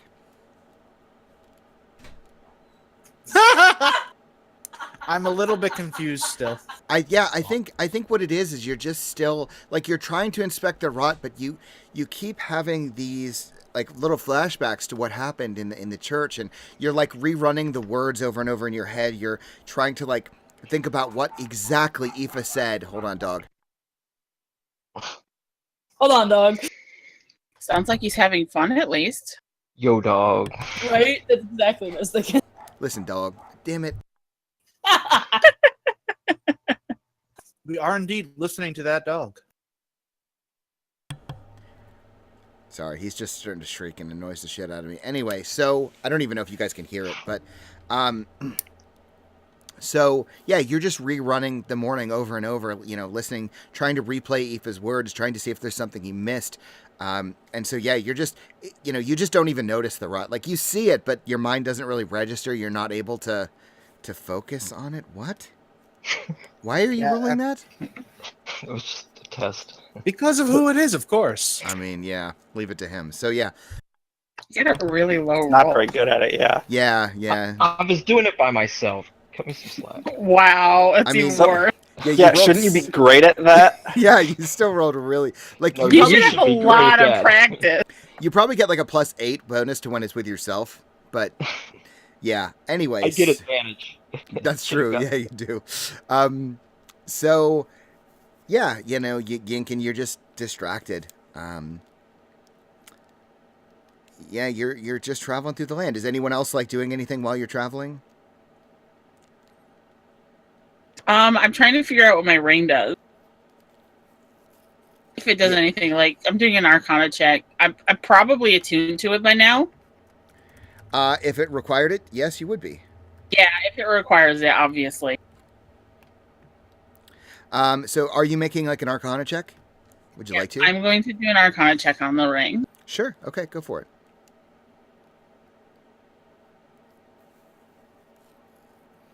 Okay. Ew. It does emanate a certain magic. Kind of hard to say. He's swearing a little bit. God You damn it, I you wish suspect? I had mean, gotten a given pearl. give me an intelligence check. Wait, is Arcana Okay. based on intelligence? Yes. Then never mind. So yeah, you can probably assume that it has something to do with animals. Beyond that, like it's magic and it deals with animals. Yeah. That's fine. I'll just keep attuned to it for now. Okay. But I am muttering under my breath about needing a pearl for identify. Mm.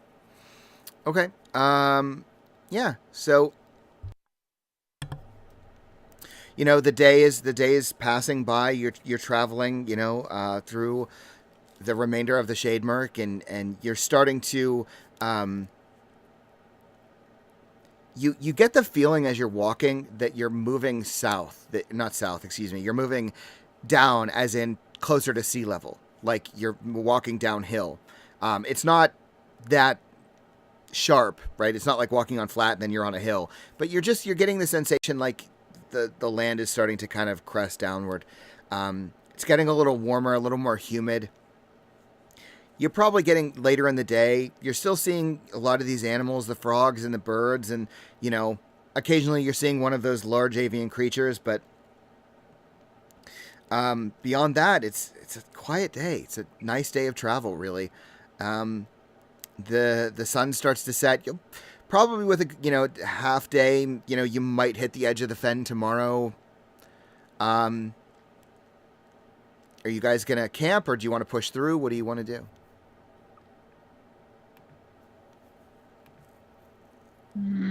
Are we still like we still have to try and find the same type of dry land that we did before we found the temple Yeah, it's for a good spot to camp? yeah. I mean, like it's still like a foot of sludge we're kind of trudging through. Yeah, Yeah. it's still pretty wet, so finding dry land is definitely going to be a thing.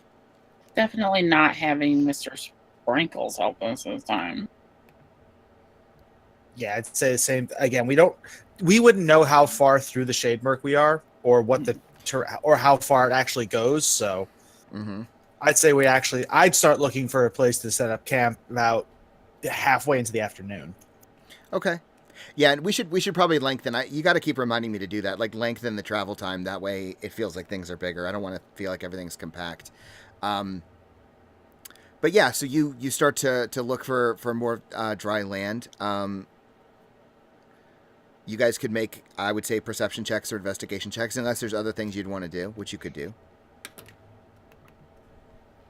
Survival. Survival would work, yeah.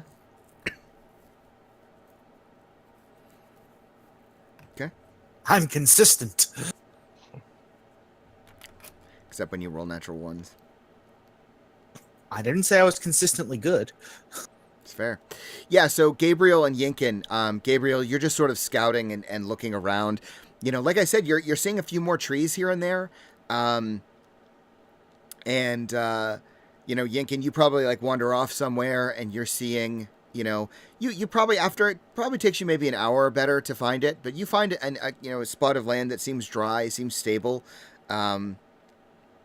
So yeah, if you wanted to stop and take a long rest, you could do that.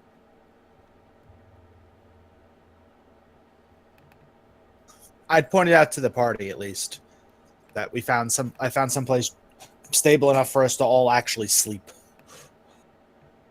Yeah, Gabriel, you probably find like a different spot that's somewhere like if you wanted to, like, why don't we say this, Gabriel? You see like a small patch of trees. There's maybe like 4 or 5 of them. You think like as before you wanted to kind of like rope some stuff together that might be a feasible thing to do, or you could use Yinkin's like little spot of dry land for all of you. It's up to you.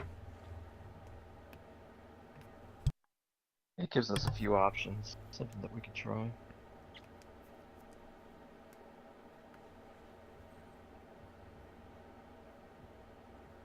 It's up to you guys to decide. What do you want to do? How far are they away from each other? They're basically on like opposite sides. Like one is maybe half a mile to 3/4 of a mile to, let's say, like the northerly direction, northwest. That's what Gabriel finds, and then further, like directly south, is where Yinkin finds this dry land. But when you consider the distance, they're probably like 1.5 miles, 2 miles apart. Yeah. Obviously, it'll take more work to put up camp the way I proposed. So if you want the simpler route, we could probably use the dry land that Yinkin has found. Yeah, I was thinking it might be nice to hang out the bedrolls for a bit first, but I'll have to deal. I'm willing to do the work. I just don't know how well. I don't know how to do it. You'd have to show me. Well, I can't say I've ever done it myself. I just lifting whatever material we have, tying it to the trees, and basically just creating hammocks. Never made a hammock. It keeps us out of the water, and just like Faith just said, we could probably hang up our bedrolls and dry them out for the night.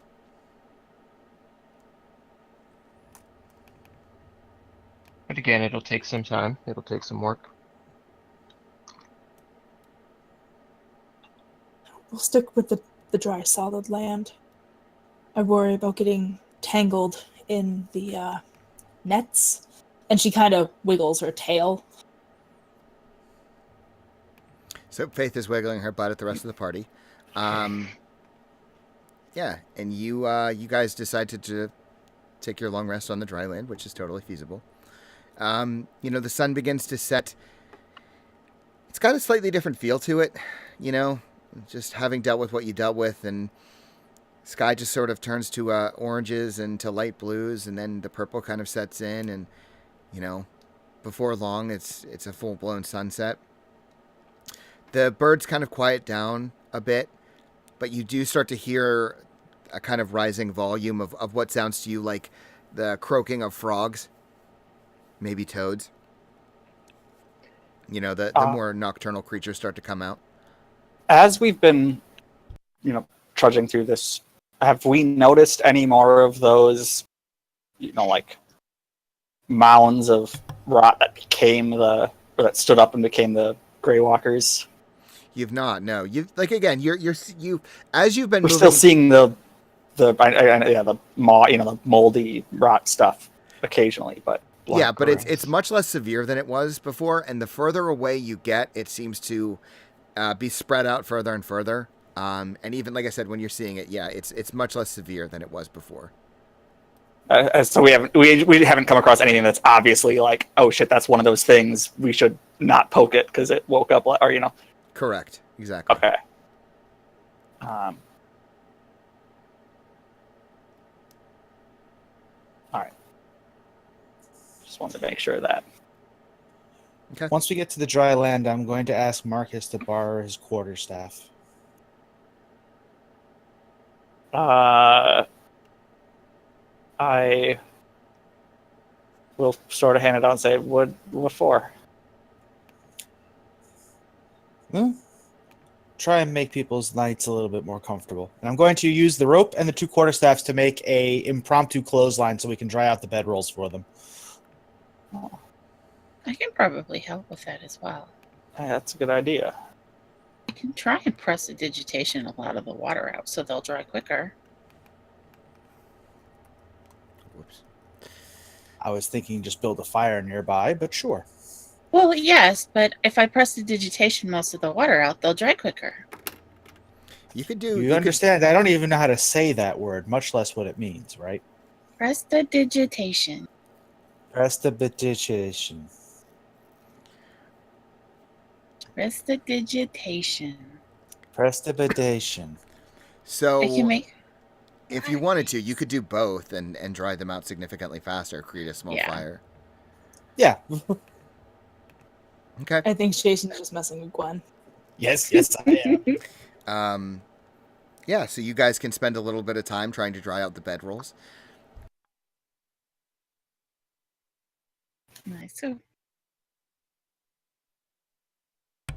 Sorry, sneezing. Oh my god. I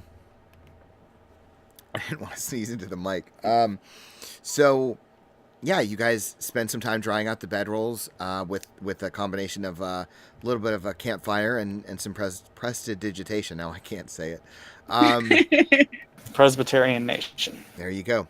So yeah, you guys dry out the bedrolls and you settle in for a long rest. Would anyone like to take watch? Yes, please. Yeah. How are we breaking this up again? The 2 elves go last and just take the last 2 watches? I mean, the 2 elves go last and take the last 4 hours. Yeah. Who's taking the first 4? We could do the same. I mean, for- the elves could Yeah. cut it into shifts, and you guys could just sleep the whole night. I don't think. Until we're actually in a more civilized place, I don't think any of us are sleeping that well. It'd be nice to have something to do. I guess. Until we're out of Besides- this place, two pairs of eyes will be better than one. Yes.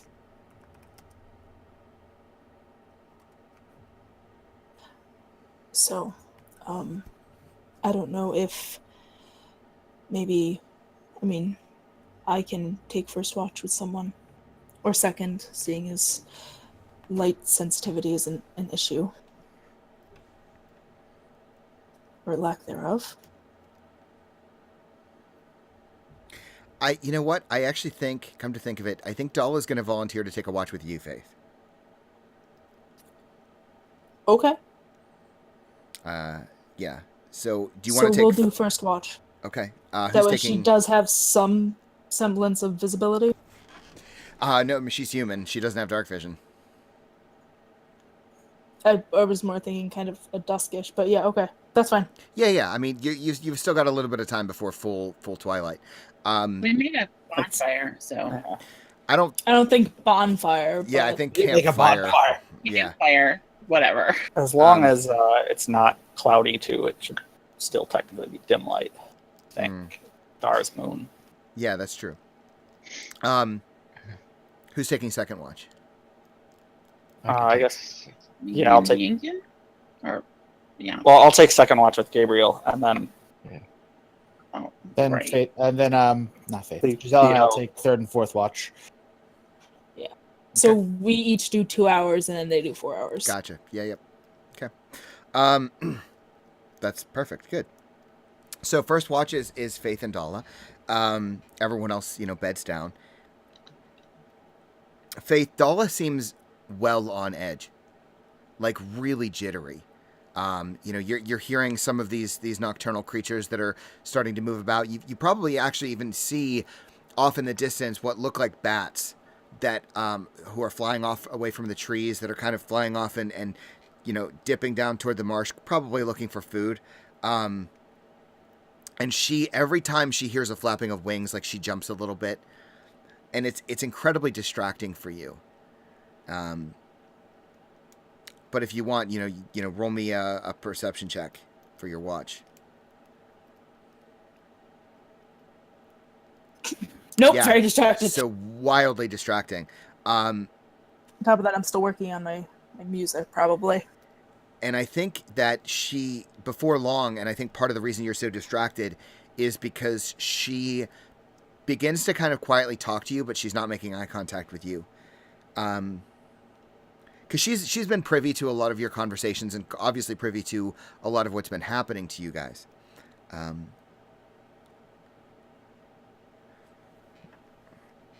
she just kind of quietly, she keeps her distance from you, but not so much that talking to you would wake up the others. Mhm. She just says,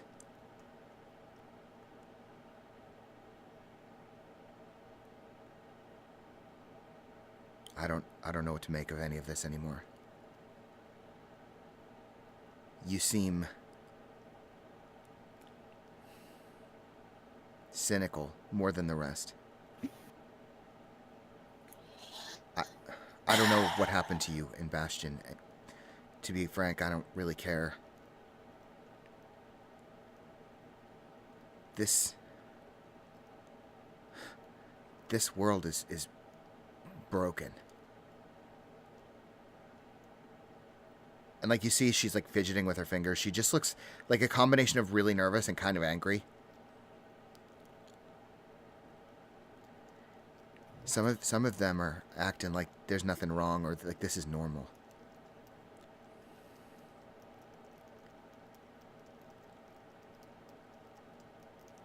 None of this is normal, is it? It can't be. It can't be. From what I've seen, and from what we've seen since leaving Bastion, normality is a relative notion. What is or was normal for me is going to be different than what is or was normal for you. And clearly, whatever normal was in Bastion is wildly different than what's normal to the rest of this world. You got the blood of demons in you. That one's got the blood of angels. The rest of you are all throwing around magic like it ain't nothing. We just talked to some fucking ghost who claims to represent some dead god. Or not dead god. Normalcy don't matter here. Not in the way you mean.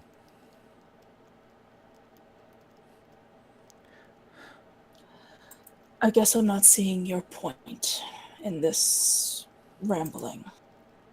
You chose to stay with us. You could have stayed in Haven Rock. If our magic or our substance bothers you so much, why are you still here? It's a damn fine question. And she just sort of like takes a few steps away from you and is clearly still like rattled, but just has no interest in a further conversation with you. Or doesn't seem to, anyway. Dala. And I think you probably just hear her quietly, like, mumbling to herself. After a moment, Faith will get up and approach her. Dala. Yeah, she looks a little jumpy when you approach. You're worried about what's out here? I'm not sure what I'm to be worried about. And, like, the implication is clear that she's worried about you and your friends, too. You picked up a sword at that temple, which is more than what I can say for the rest. I will give the boy a pass because he's a boy. But should something happen and you need the cover, you saw what I did to Marcus. I made him disappear. If you're willing, and you ask for it, I can do the same to you. So nothing will see you. You can hide, at least so long as I am standing, or until the effect stops. But it is magic. I will offer you that much of a safeguard, so long as you continue to hold that sword while with us. And of course, healing. I am cynical because of what happened to me in Bastion and what happens to people like me, but I'm trying. It's going to take time. And I think you're trying too. And it's appreciated. And she gets a little awkward at this point and just kind of like wants to put a hand on her shoulder kind of companionably, but then just decides not to and turns to walk off. Yeah. I mean, she clearly heard what you were saying, but yeah, she's real fidgety. Just seems kind of nervous. Yeah. So that's basically how you spend your watch. Mm-hmm. Gabriel and Marcus. Your watch is next. I'll need both of you to make perception checks for me. All right. Okay. Yeah, more of the same. The night's, still there's still a kind of volume out here. You're hearing the wildlife, you're hearing the nocturnal creatures. The wind blowing through the marsh. It's not entirely disquieting. It's still pretty peaceful, or at least it seems that way. You're hearing a lot more of the creatures because everything else is so quiet. The toads, the frogs. You're maybe hearing occasionally. You're hearing the kind of something rippling through the water, but nothing seems to approach. How do you guys spend your watch?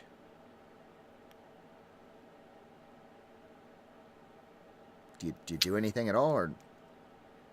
And I'll go over to talk to Gabriel and say, so,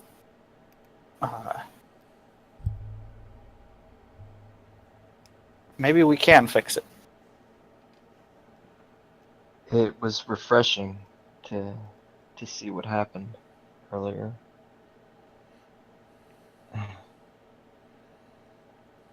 It seems like all of my worries, all of my concerns, it's turning around. Giselle has her her magic back. The world, it's definitely a lot more calm out here.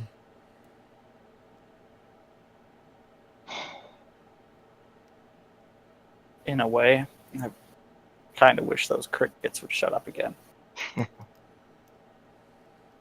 But does seem peaceful.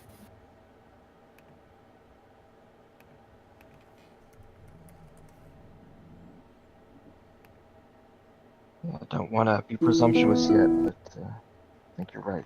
I think we have been able to change things. Well, I mean, I don't know if it was us, but Maybe not me or you, but yeah, I collectively. yeah, put it in the win column. Tell me if this is too loud, but you guys continue. Sorry. That's fine. I don't know much about elves. What do you think we're going to run into?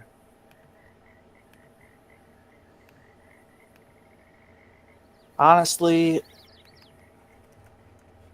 I don't know. I mean, I was sort of raised by, at least I was taught a lot, everything I know by an elf, an old woman. She was particularly cranky and didn't like answering questions, but kind enough to feed me and give me a place to stay. So if she's any indication, but I mean, I guess that's still wildly different than Giselle or Yinkin.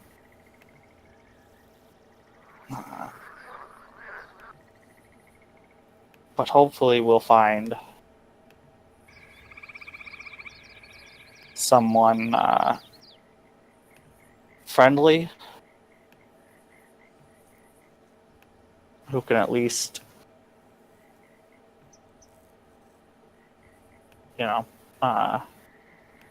assist us in getting answers we want from others that might have them.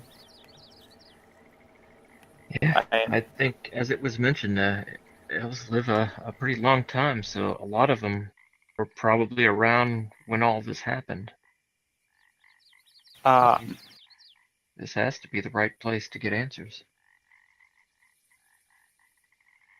I just hope they talk. I mean, my mentor, she was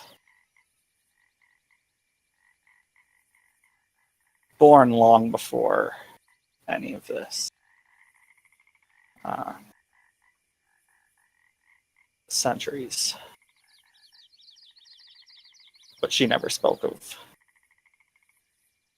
any of her time, well, very little of it, before Bastion. And she wouldn't speak at all of the Sundering.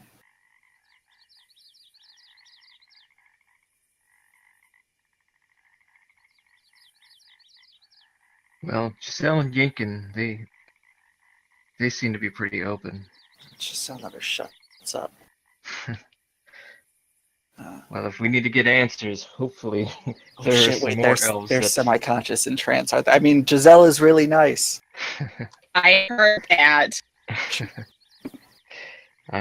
Hopefully run into more elves that like to talk.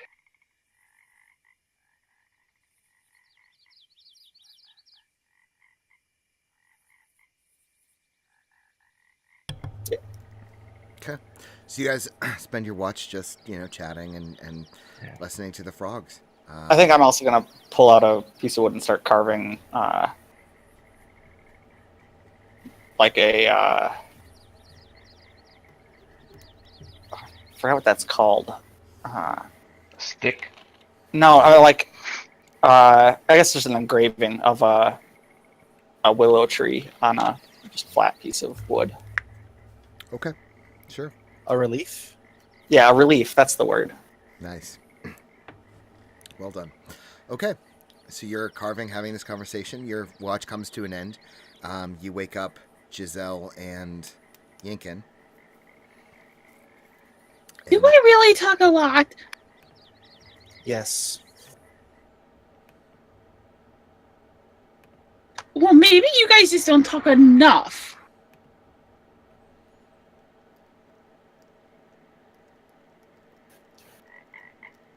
How am I supposed to learn anything if I don't talk to people? By listening. Don't use your logic on me. Prefer to call it common sense, but as you will. Same thing, but different. Giselle, you're allowed to shut up. Fine, Faith. That being said, We should find some frogs and put them in our bedroll. no, we should keep watch. I mean, we can do both. Giselle, would you like to roll perception, even though Yinkin already rolled pretty well for the both of you? Yeah. Nice. Oh, yeah, I'm She's totally. she's so Trying to busy find talking. Yeah. Looking for Yeah, frogs. that totally makes sense. So- I'm totally looking for frogs. Yinkin, so this is kind of funny. This works out, I think, kind of perfectly. So, Yinkin, what happens is you're watching. Giselle's going on and on about how she talks. She doesn't talk too much, and whatever. You're lecturing her about listening, and as she's talking and complaining about how people are complaining about her talking, you watch as you see in the shadows a number of surprisingly large frogs. Like they're basically the same size as you. Kind of begin hopping up, and they're very quiet. They're very good at it. Bingo. And as Giselle is complaining and bitching about people bitching about her, Giselle, you kind of turn to Yinkin, and you're staring face to face with this giant frog. I imagine it's right as I say something about putting a frog in her bed. Yeah, and the thing is, like, it's almost standing on top of you, right? It's like right in your face, and it's just staring at you, and you see its tongue lash out and lick one of its eyes, and then its tongue rips back into its mouth. She shrieks. Okay, so you two have a moment here. And the one right in front of you, Giselle, makes this loud croaking sound right in your face. What do the two of you do? I would like clarification on the larger than normal frog. Are we talking larger than normal, like it's the size of my fist, my arm, me? Like it's a It's- medium creature. Yes, mechanically it's medium. It's probably up to about the size of your waist. That gets people woken up. I jab whoever is closest Giselle to does me that with when a she's Yeah, quarterstaff. I'm shrieking. Okay, you begin to shriek, and there's about 5 of these frogs in around you. Like 2 of them are basically within melee of the group. There's another 3 that are closing in. Yeah. Do you guys want to wake up and fight? Whoop, let me clear that. I mean, I'm not being hostile. I'm just like startled because there's suddenly a frog in my face. Kind of shriek. Yeah. So everyone wakes up. Don't roll initiative Yeah. yet, but I just wake everybody. That's okay. So everybody begins to wake. Dala spins around and just like jerkily pulls the sword out of the sheath. She looks. Her eyes are kind of bloodshot. It looks like she hasn't been sleeping. Jalen is. I think Jalen like doesn't wake up. Like he's just snoring. What does everybody do? I'm up and I have that bow. Fuck are you? I cast the spell. Did you wake us up to fight frogs? Really Those are big very frogs. big frogs. Well, I just hear Giselle scream, so first instinct is grab weapon. So Okay. Yinkin, you cast a spell. I do. I cast Speak with Animals. Okay. Yeah. What do you say? Hello, why are you here? Why are you here? Passing through. What are Any you? re- He's talking to a frog. And I'm I- actually croaking at a frog. Yeah, and Giselle, I think that as Yinkin is talking to this frog, or appears to be croaking at it, you start to feel a kind of very minor vibration coming from the ring you're wearing.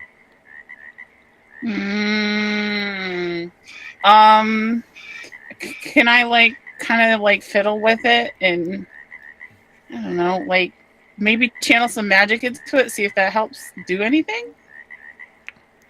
I mean, yeah, I guess. Like, Or like I mechanically make an Arcana check, maybe. well, I think that as you channel some, let's say, because I'll go with the first because I like that better. So as you begin to channel some arcane energy into it, I just pull it up in the SRD again. Sorry. Suddenly, like you basically cast some of your magic, or you kind of explore it magically, and ooh, should I be a cruel to you? That Yeah, would be funny. yeah, I think that would be funnier. So roll for me a D3. All right.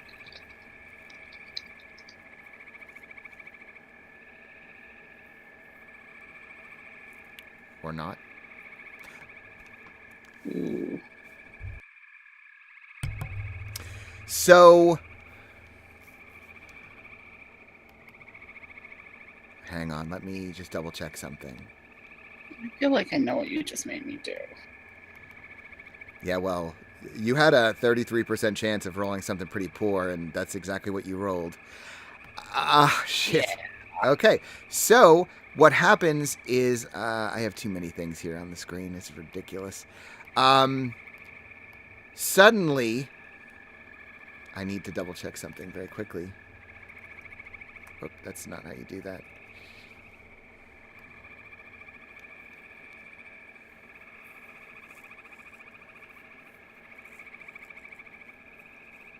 Okay, so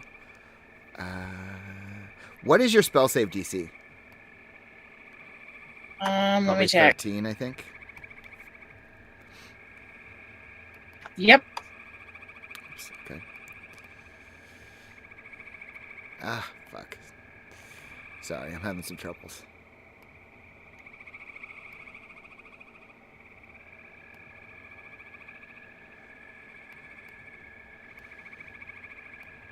So,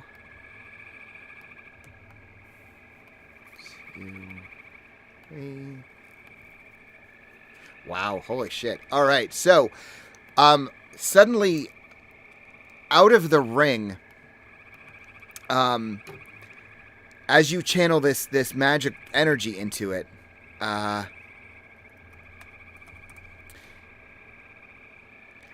suddenly that's hysterical. Oh, God. Actually, suddenly you channel your arcane energy into the ring. Suddenly, this like spectral image of a it's kind of silhouetted. It doesn't look right, but it looks like that avian creature you guys have all been seeing, and it's quite large with this massive head and the spine, and the large wings kind of explodes out of the ring. All of the frogs, save one in the very back, this one in the very back just suddenly like croaks super loud and just starts hopping away in the other direction. Whoops. And the frog that is in front of you, just staring at you, its eyes kind of go wide, and it looks at you, Yinkin, and it says, "Why did she do that? It was rude." Her eyes are also really I didn't know wide. she could do that. shit.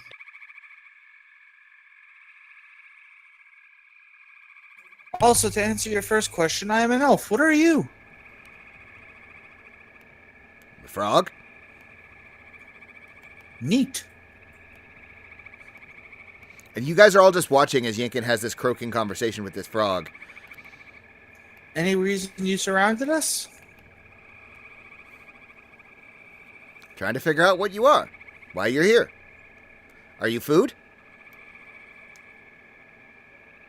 Missed that last one. You went robotic on me.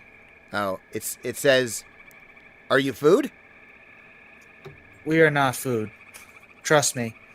I point specifically at Faith. Spikes. See the horns? You don't want to eat that. All in croaks, mind you, so no one knows what I'm saying. I blink, very confused. And you guys thought I was weird for talking to animals. Well, we all knew he could talk to animals. He admits it's a spell, he just doesn't know how it works. You just said, I have a rat that I talk to. He is a raven now. And the frog looks at you, Yinkin. Okay. Awesome. Have a good night. We found a lot of mosquitoes that way, and I point in the direction we came from. Cool. Thanks. Just like looks at his other frog friends, like beckons to them, and they all start like hopping off in one singular fashion in the direction you pointed them at.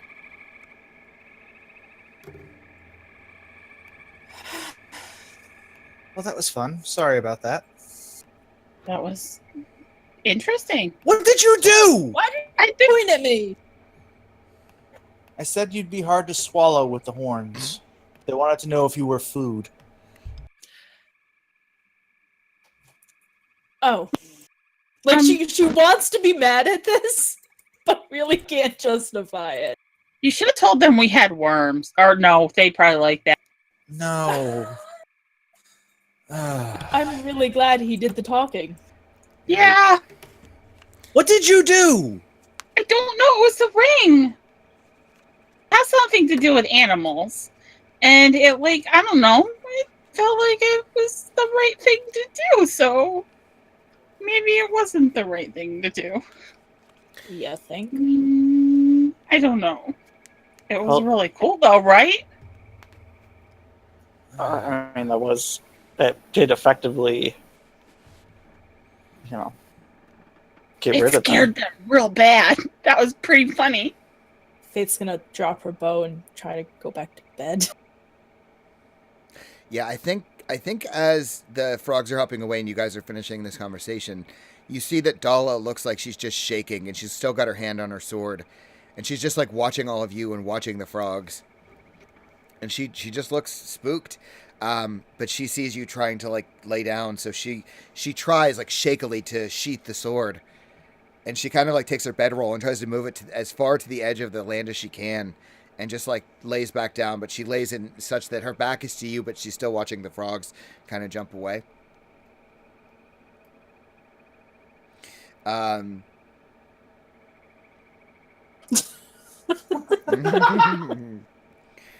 Yinkin passes out. Yeah, I think. thought Yankin was. Yeah, you had a chance. Oh, wait, I can't. Yeah. Yeah, you're immune to it, but actually, the only one it affects Dala, Jalen, who was already still asleep, the old man, and Faith. I thought it was cumulative. So once it took like if somebody has 16 health points, it only then has like 11 remaining or whatever. 9. I Is can that do how math. it works? Yeah. I can't remember. Yeah, it starts with the lowest amount of hit points and it works its way up. So it's basically, really good at low levels and then gets really sucky. Like, Yeah. Yeah. Yeah, so it would knock out Dala right away. The old man. There might be enough points for Faith. I've got 24 health, so Yeah, so I've no. only got 17. Well, yeah, but you're an elf. You're immune to it, I'm pretty sure. Oh, yeah. yeah, you're right. Yeah, so it'll knock out Dala and the old man, basically, and that's it. Because no Works one out else. really well, all things No, considered. Chandra and Jalen never woke up. Yes, correct. I forgot about Okay. Chandra. I don't know why. I don't think John's too upset about that.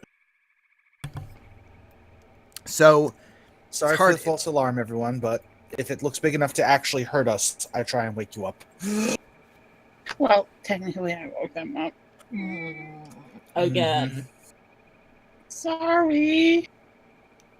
Good night. You have a few more hours left. Hey, Yinkin, Yes. you Giselle. know about like this animal stuff, and she like pulls the ring off and hands it to him. You look at it for me. It's got a very nice carving. It's magic. I You have a just, fish- I don't really know a whole lot about it. Like, it's some kind of animal magic, and you're an animal person-y or thingy. Giselle, Druid? Is that what they said? Giselle, Yes. do you realize that I have been a farmer for the last decade or 3? Yeah. Why in Because- any god's name would I know anything about a magic ring? I don't know. But it's animal stuff, so you know about animals. You're a Yes, druid, whatever that means.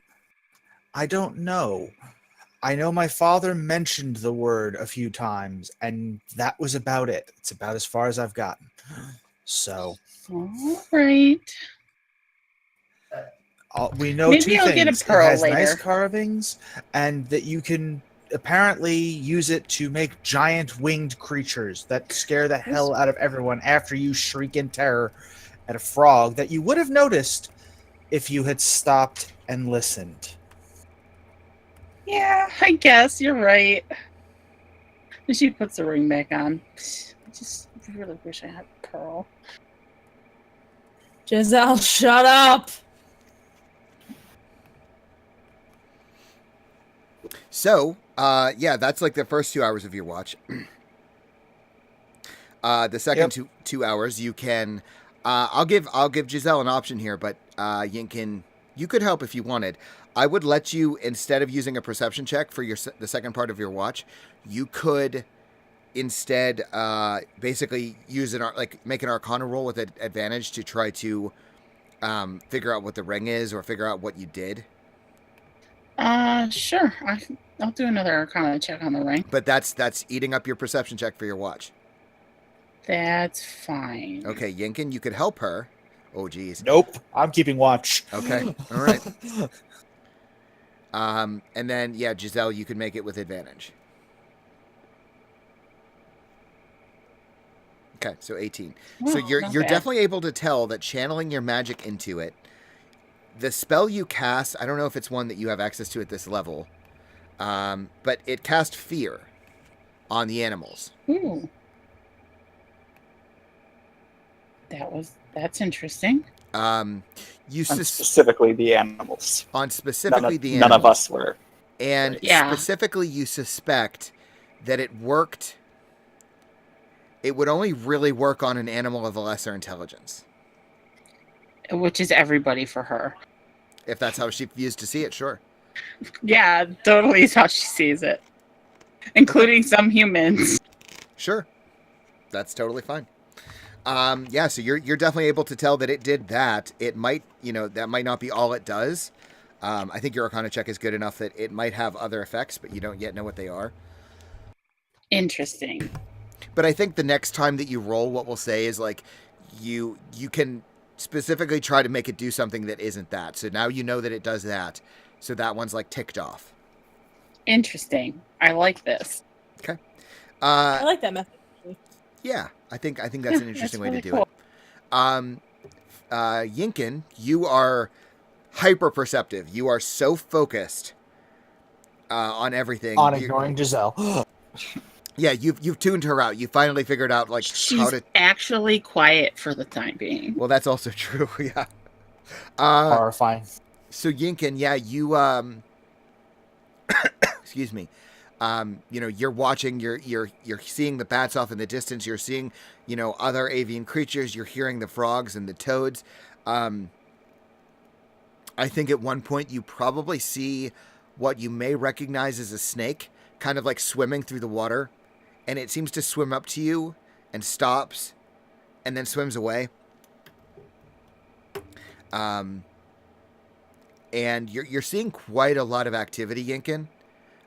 Much more than you've seen the entire time you've been traveling through the murk. Which brings a smile to my face, admittedly. Yeah. But otherwise, it's a calm, quiet night. Nothing else seems to approach you. So yeah, the sun begins to begins to come up, and looks like it's going to be a warmer day. Things are getting quite warm. Almost uncomfortably warm. And you can wake up your friends. Let me turn off the frogs. The frogs go to bed, and yeah, you can all wake up first thing in the morning.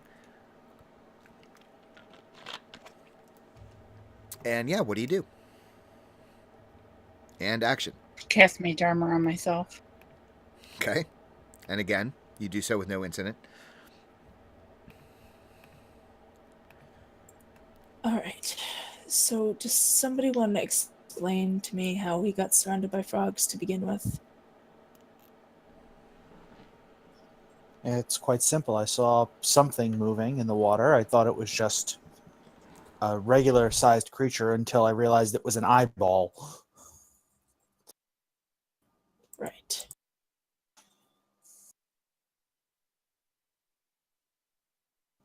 I've never seen a frog that I didn't know frogs came that big. They were pretty cool, though. If Very Bas- startling. If Bastion knew frogs came that big, frog legs wouldn't be so expensive. Were there frog legs in Bastion? Would they even know what a frog is? You lived on the coast? There are no Assume? frogs in saltwater. Trying to be cute, but okay. Fine. You and your logic. See what I telling you? Yes, you say a lot of things. I've learned to kind of not listen. No, Well- actually, you just agreed with her. He's got you there. It packs up her stuff and starts trudging. I figured out what I Berries do for with the everyone. ring. Does it do more than just scare big frogs away? It scares anyone less intelligent than me. Well, I guess that Well. means we're all smarter than you. Exactly, because none of Think us were we're safe. scared. Berries get distributed. I mean, technically, I think it only works on like animals, but Amazing how the story changes. Anyway, shall we? I'd personally like to sleep on ground tonight that doesn't squish. a bed would be lovely if we can find it. especially if it has somebody in it. Yeah. Okay. So you guys are going to begin to travel, take another day. Like I said, it would probably take you, like I said, I'm going to maybe stretch it out and say it's going to take you another full day of travel to hit basically the edge of the fen again, just to expand the world a bit so it doesn't feel like, either that or we can say like maybe you travel for another day or two. Is everyone cool with that? We just We can montage it, yeah. montage it. Yeah. You Yep. travel for another like couple days. More of the same, much more animals. It gets, again, in your travels, you still feel like you're descending in terms of sea level. It's getting much warmer, much more humid. Also, As we go for the couple days, does it seem like the further and further we get away from the temple, does it seem like the rot is still less than it was? Like that the effect of whatever the temple had yes. has spread this far. Like No, like at this point, after a couple days, you're not seeing basically any rot anymore, but you are noticing something a bit different, which is that as you're moving more into, it's like thicker foliage, it's getting, the terrain is getting almost difficult at this point. It's really slowing you down, but you're also noticing more and more of these creatures, more frogs, more toads, more bats at night. More of these, maybe Yinkin specifically, because you've seen one, you're seeing more of these like snakes that you saw before. Seems like wildlife is almost exploding down here. I think at one point you even maybe see from a distance something that looks like a frog, but it's bigger than you. Like it's at least head height with you. The thing is massive. I mean, it looks like a wagon almost. But it seems off in the distance. But these things are almost closing in on you. Watching a toad explode? You said it was exploding all around us. Oh, yes. Yeah, haha. The wildlife is just, it's exploding, all of it. And the campaign's over, because Gwen made a really dumb joke. Thought you like. I Yeah, appreciated yeah. it. And everyone died. Toads explode. Everyone died. Yep. Yeah, and so you're traveling further and getting closer, and you're actually, the trees are becoming much more common, much closer together. And Gonna keep your eyes on the trees because they were told that the elves would see us first. it's true, they did tell you that. Yinkin, since you posted in chat, like, how are you studying the symbol? Is there something specific you're doing, or are you just like looking at it? Like, oh, it's so pretty. Mostly looking at it, but also going over like the various titles that the goddess had, the green goddess, the guardian of the groves, quiet one, and trying to put together anything from essentially what my parents would have told me from Once Upon a Time when I was a kid. Okay. Yeah, so you guys, you after a few days of traveling through the murk, you hit the edge of the fen. You see what almost, as the trees are starting to they're getting crowded as you're traveling, and you hit a point where you're almost standing on the edge of it, and you look back and you see the marsh cresting up over you, and you realize now in your days of travel that, I mean, there's really an escalation with the elevation, right? I mean, you're clearly, you can look up at the marsh, and it seems to crest up, and there's just a wall of trees that hit as it gets thick. The grass is growing long. I mean, it's really almost like, I don't want to use the word again. Explosion. An explosion of foliage. Shut up. So yes, I mean, it's a very, at first a subtle and then suddenly an immediate change in the foliage and the environment. So yeah, you guys have reached the edge of the fen. Congratulations. What do you do? Just keep traveling? What do we see in front of us? Wall, like I said, a wall of trees, vines. Like, It's incredibly thick. You can maybe see 100 feet, 200 at most. no. Your vision is obscured. It's, like I said, it's okay. a violent change in environment. Sounds like Alright. Mirkwood. We should probably scout along the perimeter before going in. Maybe there's a path or a sign or something we can find that says elves were here. Well, didn't they say at Haven Rock that they'd meet us in the Fen? Not the Fen, the Merc? I mean, they said they used to meet in the Fen, but I don't know. I mean, we went pretty far south. I don't know if we have overshot where the elves might watch from. Fair. Quite frankly, we don't know where we're going, but we can look for a path, I guess, but I don't... If we're going to get found by the elves, I'm fairly certain we're essentially walking into someone else's home. Well, More then confused we about should how be this very sudden obvious. change.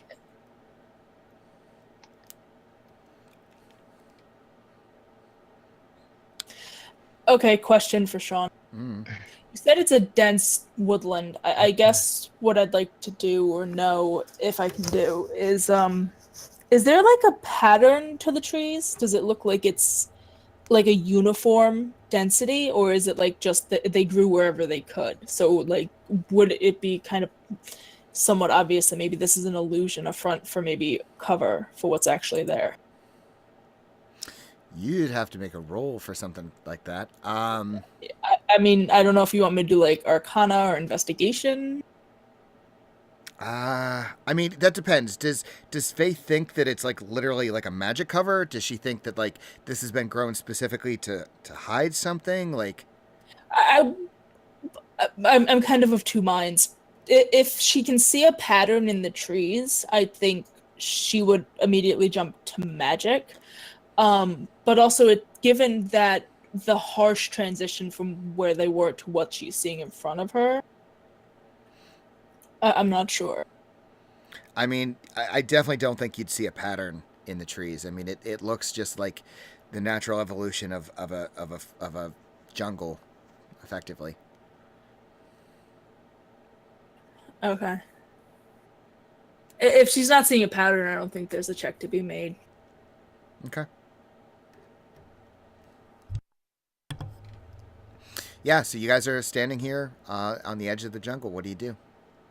I'm just waiting to hear like what the plan is. I've heard like 3 or 4 plans. I'd send in Mr. Sprinkles, but he seems a little unreliable. At least over long distances. I'm going to just say, hello, we're coming in Elvish, and start walking into the trees. Okay. Obvious is good. What did he say? As Faith follows. He said we're coming in. Oh, God. Oh. Ready or not, here we come. Yeah, so you pass through, this thick foliage and the branches and the vines, and almost immediately it's really odd. Like it's quite hot at this point. It's humid, it's gross. Passing into the jungle is almost worse because now there's a huge canopy of trees overhead that's holding in all that humidity in a way that outside it's not. It's suddenly like murky and gross. And you pass through, you're really having to, as with before with the shade mark, you're watching your step because you're having to walk over where the spots of water and everything are. Now you're having to like take every step because there's vines, there's shrubs, there's things on the floor here that you're having to watch out for. And it's very slow going at first. You're having to like reorient yourselves, and you start to move through. The sounds here are abundant. And yeah, you begin to travel through. You're seeing these massive trees, massive like foliage. Oh Jesus, that is crazy loud. Oh, stop it. There we go. This might be too loud. If it is, let me know. So it starts to get very loud, very hot, all very quickly. And yeah, you guys begin traveling through. I'm going to assume, just for everyone's benefit, that you camped out kind of outside of the jungle and you're heading in first thing in the morning. Makes sense. And yeah, so you start to head through. The light is throwing you off because the way the light hits the top of the trees and the branches, it's like the light is constantly moving in here. The wind is blowing the trees, but barely, just because it's so thick. And it's really very disorienting. Is it so dense that, like, you know, we can't walk a straight line without hitting a tree and having to change our course every 10 feet, or, you know, like... It does seem that way, yes. Traversing this land is very challenging. It sounds like it'd be claustrophobic for certain people. For some of you, absolutely. Definitely. I keep like lashing my tail because it hits like a random like shrub that I step over, but I think something's like nipping at my heels. Nice. Whack! Sorry, Jalen. Ooh, sorry, Gabe. Hey, Giselle, do you still have some charcoal? Sure. I'd like to take a piece and then just like mark a little arrow on some of the trees as we're walking by. Ooh, In the direction that we That's pointing smart. back towards the exit. Okay. Very smart. Okay. So you guys, how long do you do this? Like, how long do you travel for? Forever. I mean, if we just woke up before entering, I'd say we, you know, go for a couple hours before Can we see the sun stopping through for the food. canopy? And I mean, you can tell that it's still daylight out, but it's hard to see through the canopy.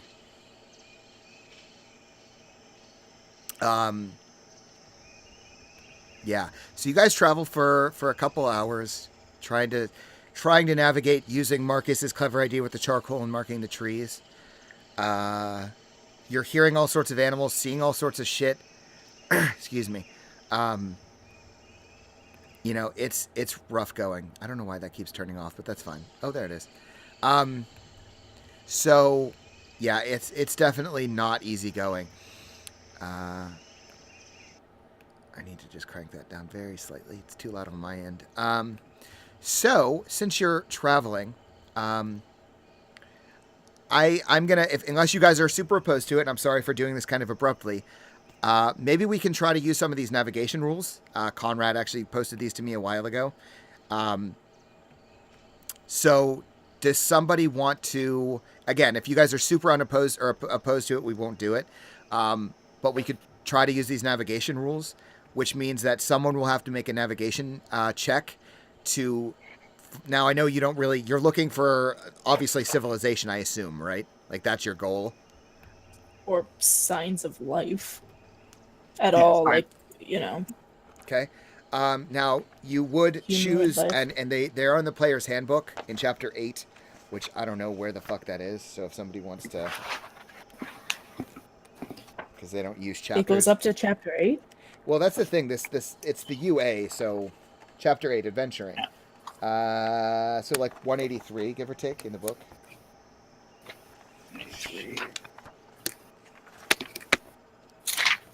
oh, the environment. So activity while traveling. So it sounds like, and it sounds like Marcus, because you're marking, that's going to be your activity while you guys are traveling. I mean, that's a clever idea, and I'll give you a bonus to your stuff because of that. But like, what's Yeah, that makes sense. I'm occupied.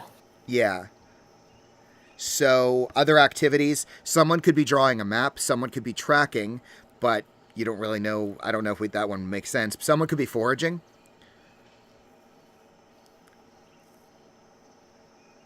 I like how it's like do these things, and then all of those things are in the DMG. Like, why would you? Anyway, so again, if you guys don't want to do this, we won't. But if you want to just try it, we can always like say, well, I'm not going to do this later. But I think for this environment, it makes perfect sense. I'm up to try it. Okay, yeah, like I said, this is not like we're using this from here on out thing, so don't get freaked out. I would say that like Conrad, you're basically drawing a map, quote unquote, because you're marking the trees. Records the group's progress and helps the characters get back on course. So that's kind of what you're doing. Yeah, okay, yeah. We'll need someone to navigate and someone to forage if you want to do it.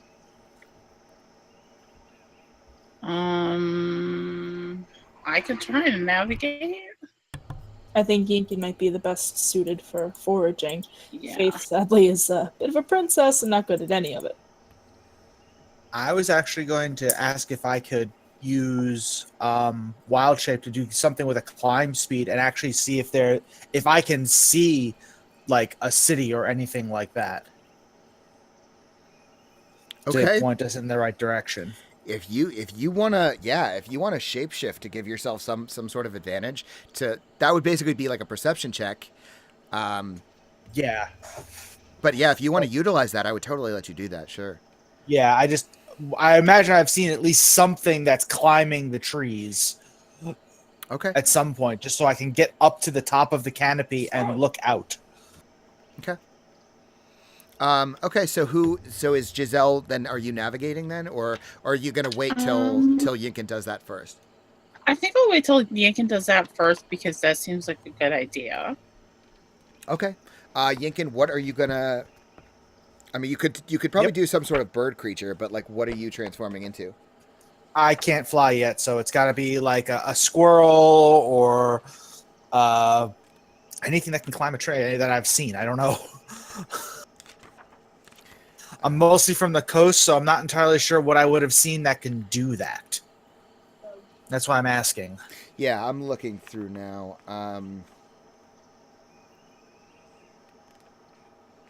Oh, I saw that snake. They can climb, can't they? That's where my brain was going. Yeah, you could turn into a snake. Yeah, it would be tiny. You would be a tiny snake, I think.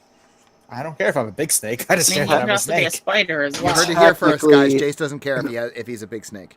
Technically, I don't think It's you not can the be a size that snake counts. because it has a swim speed. I think you can be Dang a it. spider, though. I mean, Sure, it you could be see a spiders. bland, you could, but yeah, like, I think snakes have a swim speed of something. Yeah, they usually do. Yeah, I've had to have seen a spider. She's got a point. So Sure, up yeah, I yeah. go as a spider. Yeah, okay. You could totally have been a spider. So you guys all watch as Yinkin just like shifts into this. Yeah, spider. Gross. Giselle, Jumps up on a tree and then shrinks into a spider and starts crawling up. Yeah, Giselle has to squish the urge to squish him. I just say out loud to nobody, I say, what happens to the rest of him when he shrinks that small? Like, What happens if a bird eats him? but I mean, where did the rest of Yinkin go? Like, spiders. It's magic. Maybe to another plane? Anyway, I'm going to make my perception check. So there's like a floating mass of Yinkin in another plane. That would be hilarious. Yinkin, you look out over this jungle.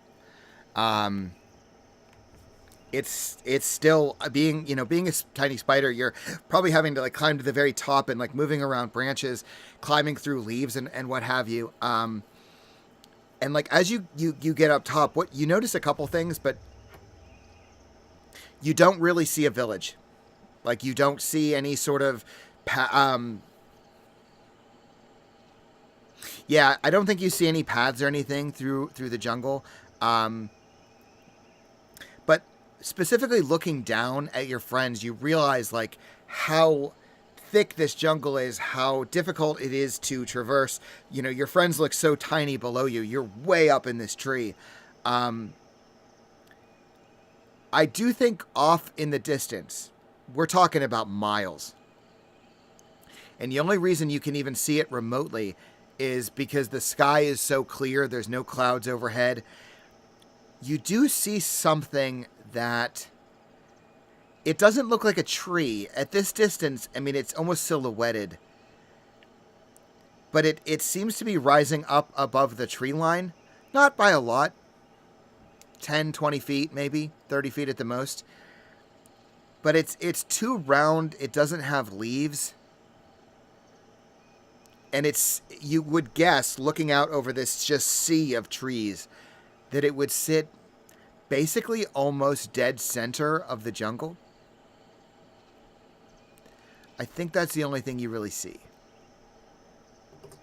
That works. I will make my way down and jump out of the tree and go back to being Yinkin. Okay. Yeah, that way, and I'll point dead center, more or less, of this place. At least 2 or 3 days, I think.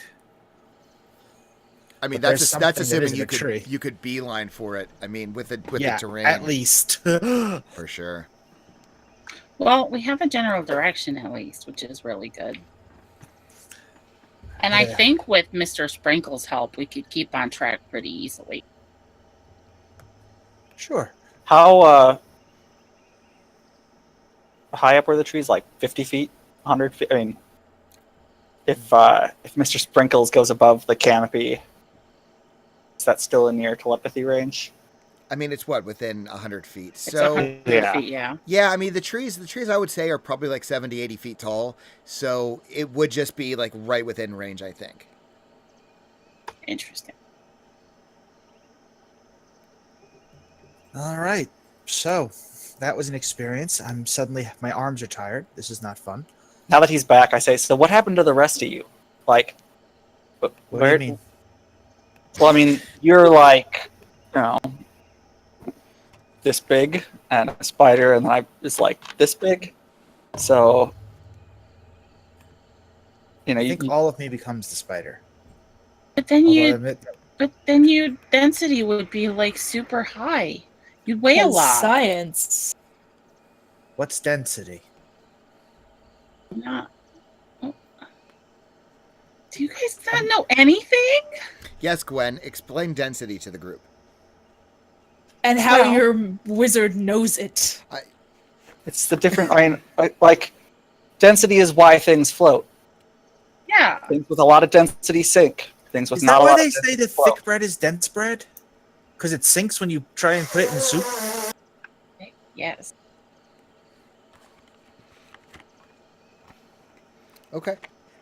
Yeah, so Yinkin did see something over the top of the tree line. Holy crap, where did my clothes go? That's a Did they weird become question. part of you? Can we just keep moving, please? There's a bed a few days that way, and I'd really like to get to it. Oh, I have no idea what's over there. I just know it's not a tree. I hope it's not another ruin. Well, if it's a ruin like the last one, at least it'll be safe. If we're really Optimistically lucky, speaking. the elves will see us first.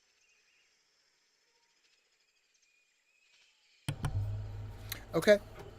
So are you headed that way then? Yeah. Okay. So Giselle, I'll need you to make me a navigation roll. Just pretty All sure right. it's, I think, a survival. All right. Am I going to get advantage because I am going to have Mr. Sprinkles every once in a while just look through his eyes to make sure we're on course?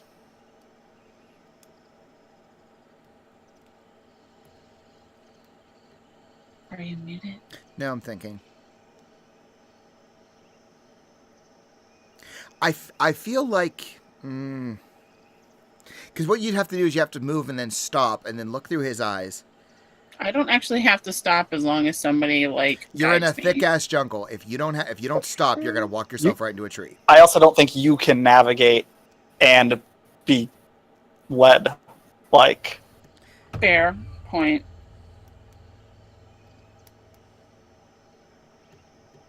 So we would have but we to. could like, say it cuts down on the time we could try, like, how It'll much keep distance us we on could cover. track, though. We'd have a better chance of staying on track, but we would cover less distance. So it might take us 3 days instead of 2 if it was. I mean, it's 2 gonna days. take you longer than that. Regardless. I know it's but I mean like that. It's so like for every 2 days it would have taken us, it might take us 3 now because we're going a little slower because she's checking. Okay. Yeah, I guess give me a navigation roll with advantage. 15. Okay. So yeah, you begin to travel in the general direction of this thing in the center of the jungle. As you're you travel along. You travel for about, let's say, 3 days. How do you camp at night?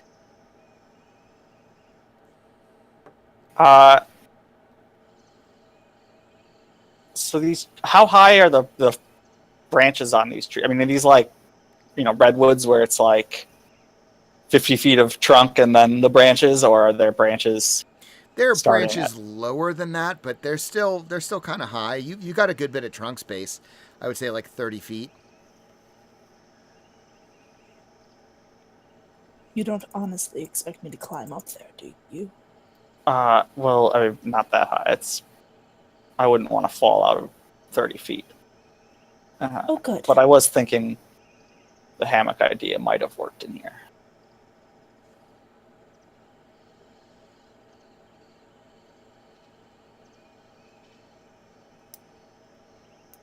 I mean, we could always just sit with our backs to the trunks. I mean, laying out straight seems like it's going to be difficult.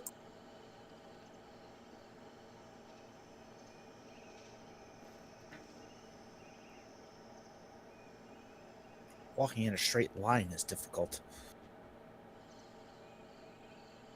Yeah. Speaking of which, are we using the charcoal so at least we know which way we're going to go in the morning? I'll mark a tree right next to us as that way. Thank you. Your mother is an tobacco. Okay. So, as you guys are traveling along for 2 or 3 days, making your way to the center of the jungle, about on the 3rd day, you guys are still moving. Giselle's navigating for you, presumably. Yinkin, are you still are you forward? Is anybody foraging? Is anybody Yeah, I'll forage after that first couple of times in the trees. Just again, now that we have the familiar going up there to scout for us, so to speak. Okay. Sure. So you So- can, I believe, roll me a survival check. Page 111 of the DMG. It's a pretty good roll.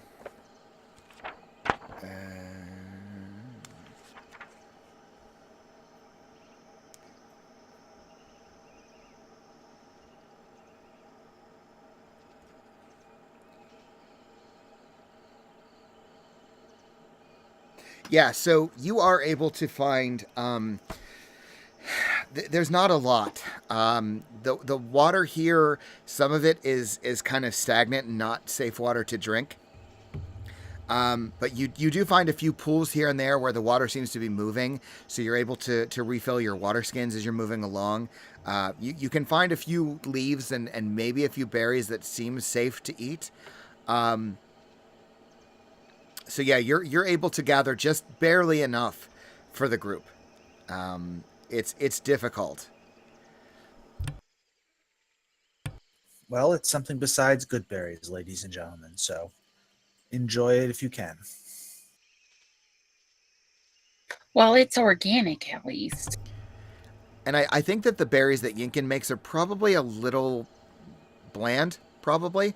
They sustain you, but they're not really there for flavor. You wouldn't cook with them, for example. The berries here in the jungle are incredibly juicy, incredibly sweet. They're just very small. There's not a lot of them. They taste very good, though. So yeah, Yinkin spends his time doing that. How is everyone else spending their time? Is anybody else doing anything while Giselle is navigating? And I'm just going to keep up every day, trying to mark, a tree every 10, 15 feet or something. And I think Faith, knowing she's not much use otherwise, is just going to try and stay alert, to what's around them, what's approaching, making a point to look up every once in a while. Okay. Even if she stumbles over a branch in the meantime. Yeah, I think Gabriel's completely out of his element. He's maybe just keeping an eye on Jalen, make sure he doesn't stray off, get lost. Yeah, and you're probably having to spend some of your time, Gabriel, helping Chandra move through the difficult terrain. Dala is her body language is that of someone who is just basically a ball of tension. Her muscles are tight. She's like, her head is on a swivel in a way you've not seen before. She looks absolutely on edge. What did you say? Best. For some reason, you said head on a swivel. All I could think was The Exorcist. Oh. So, yeah, she does not look well. The old man is having difficulty, but he's trudging through. And yeah, so you've traveled for about 3 days, and then Giselle, Yinkin, you're foraging. Everyone else is like on the lookout. Giselle, I'll need you to roll me another navigation check, survival. This time, Okay. Go ahead. With or without advantage? Without.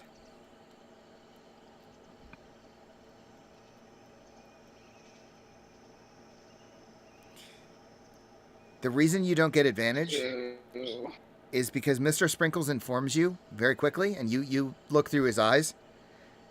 That thing in the center of the jungle is no longer there. Oh, shit. It was definitely there for the last 3 days. It was absolutely unequivocally there, and now it's just really not. What's shit?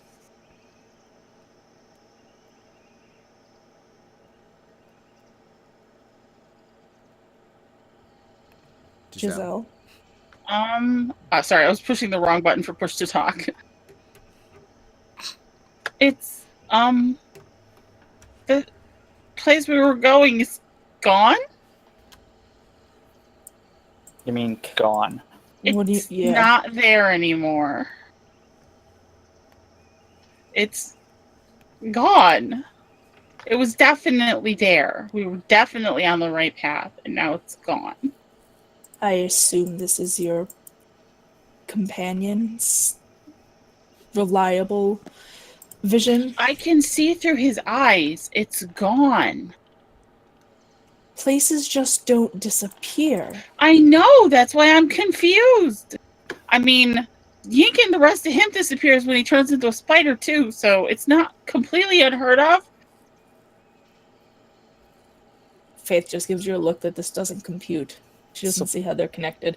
The thing may have, whatever we're going to, turned into a spider? Maybe. Yeah, that's kind of... I don't will know. do the same thing. I'll go back up and look for myself, just because I'm confused. Yeah, it's...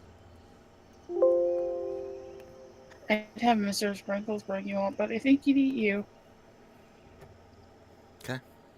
Hey, we could see what happens when something eats. That's a good idea. Yinkin, do you want to find out what happens when something Guys, focus. A place apparently just disappeared. You know, a salvation from this... She just kind of takes a deep breath. Yeah, Yinkin, if you want to roll another perception check, if you want to climb to the canopy. Yeah, absolutely. I'm just working on it. See, the first time it didn't go through. Oh, and there it is. Never mind, 11. Well, it's actually yeah, it's 11. You're right. Okay. Yeah, you look over the sea, this canopy of trees. All you see is trees as far as the eye can see. Whatever that thing was. Every direction? Yep. You are surrounded by trees.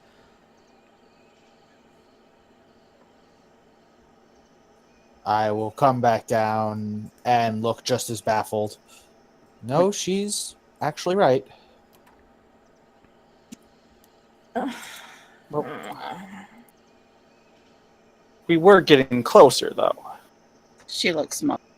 So...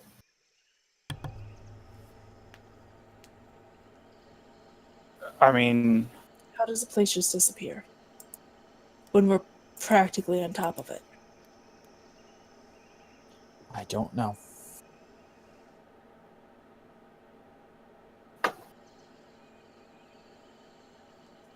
Maybe the elves know we're here and they hid it? Faith just curses at Infernal. Really, it sounds even worse because of the harsh language. I mean, they did say that the elves would see us before we saw them. So... I didn't think that meant they disappeared. If that, I mean, if where we were going was even actually the elves. Unless there's a problem with our party. We're elves. You are. Yinkin Well, is. Mm, Marcus shares their blood, but the rest of aren't these us? guys wood? What? What elves? Aren't they wood elves? We don't know what kind of elves. I still don't know what difference that makes.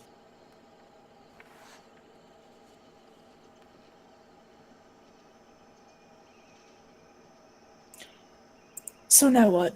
We've traveled through hell and high water, and the elves have disappeared.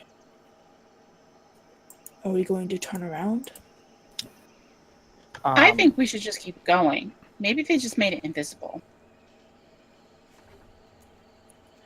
Before we go on, I just want to double check, and I want to look at like the last, head back where we were coming from, and just kind of look at the last 6 or 7 trees that I marked. Probably only like 50 feet worth of distance, and make sure that the markings are still there, pointing back to where we came from.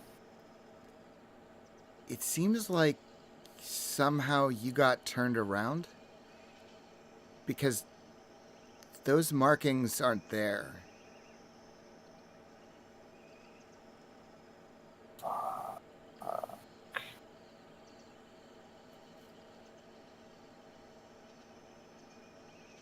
Now what? I mean, even if we got turned around today, we'd still see it. I mean,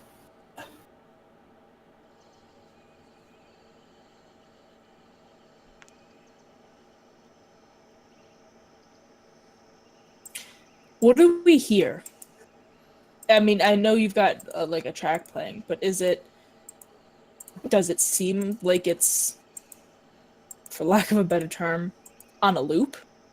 Or does it seem like there's a natural kind of sound around us, or has No, it stopped I mean, the sounds since are... the place disappeared? Yeah, the sounds are the same. You know, mostly just animal sounds, bird song, toads and frogs, and maybe some lizards, some snakes moving through the water. Sounds the same.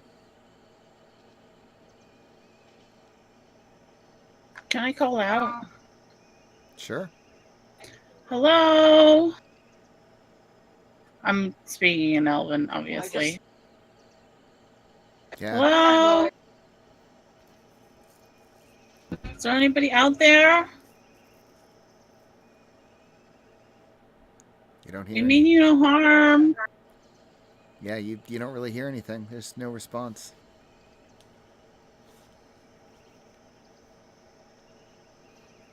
I think we should keep heading the direction we were heading.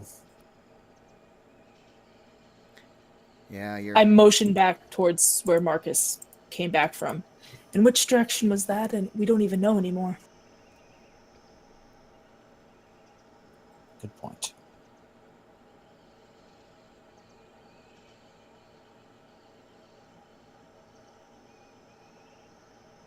Okay. So you guys are traveling. You continue traveling then?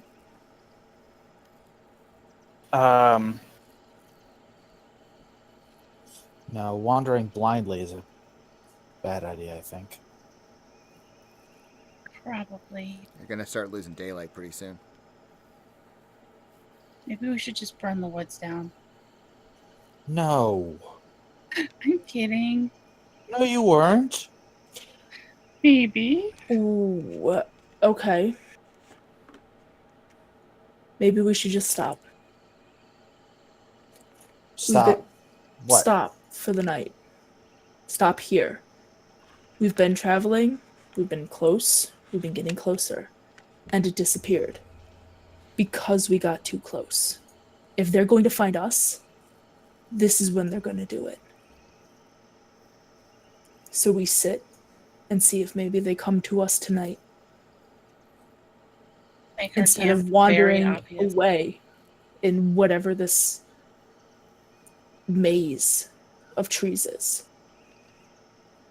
And maybe we put our heads together and try and figure out how they hid whatever it is. We've got enough magic among us.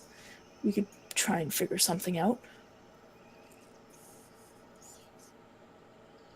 It's a better plan than I have. Yeah, I don't see any reason to wander blindly. Spending a day here will be exactly where we are now tomorrow. We can make food and water, and so waiting seems maybe a safer option.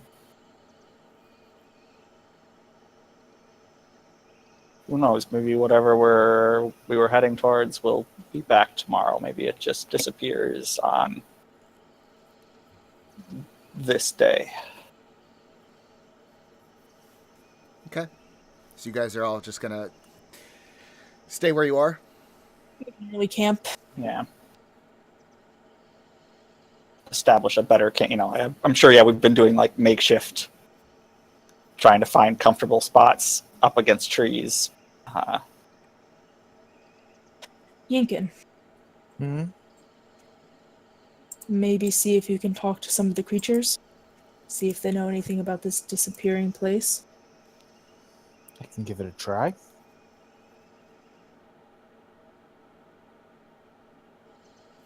And I will ritual cast Speak with Animals this time. Okay. What are you speaking with? Like, what do you find to talk to? That's what I'm about to ask you. I mean, You could give me, I would say,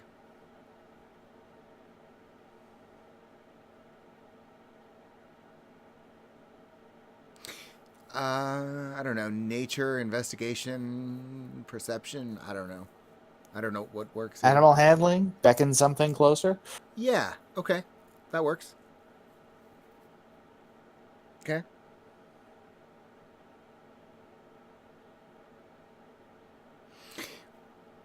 What you find is you start to kind of wander around looking for creatures, looking for something to chat with. You are met with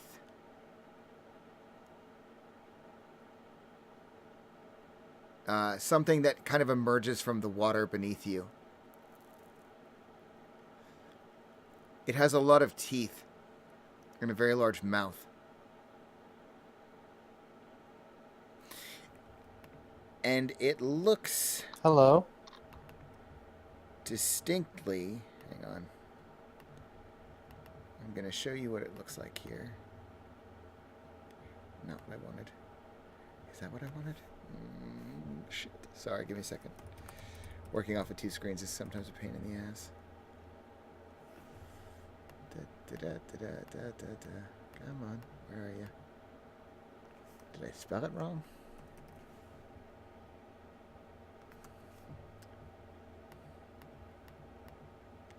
That's dumb.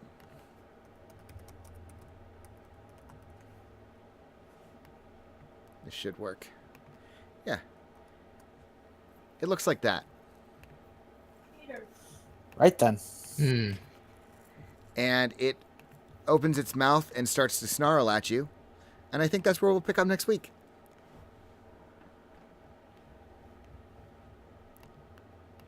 You robotic and then stopped for me. God Yeah. damn it. I said it opens its mouth, snarls at you, and I think that's where we'll pick up next week. Lovely. Of Yeah, course. so It's 7 o'clock. Oh. Oh, okay. So it is. It is indeed. Yeah. So, that's where we'll pick up next week. To anybody watching, thank you. We're going to pick up next week. It's 3 p.m. yay! Cool. All right. Let me switch Let's hope we these. don't die to a stupid crocodile. Yeah. All right. Because that would be so fucking lame. I mean, Get all the way here to die to a Well, I crocodile. mean, it looks pretty big if you compare it to the size of our tokens. yeah, it is in fact giant, I think. So, yeah, it's not small. That's for sure. It's the size of an adult dragon. Yeah, it's pretty. That's It's what pretty she big. said. Uh-oh. All right, so we'll pick up there next week. I don't know about you guys. I felt like that was a real good session. Yeah, that was fun. I think I became the high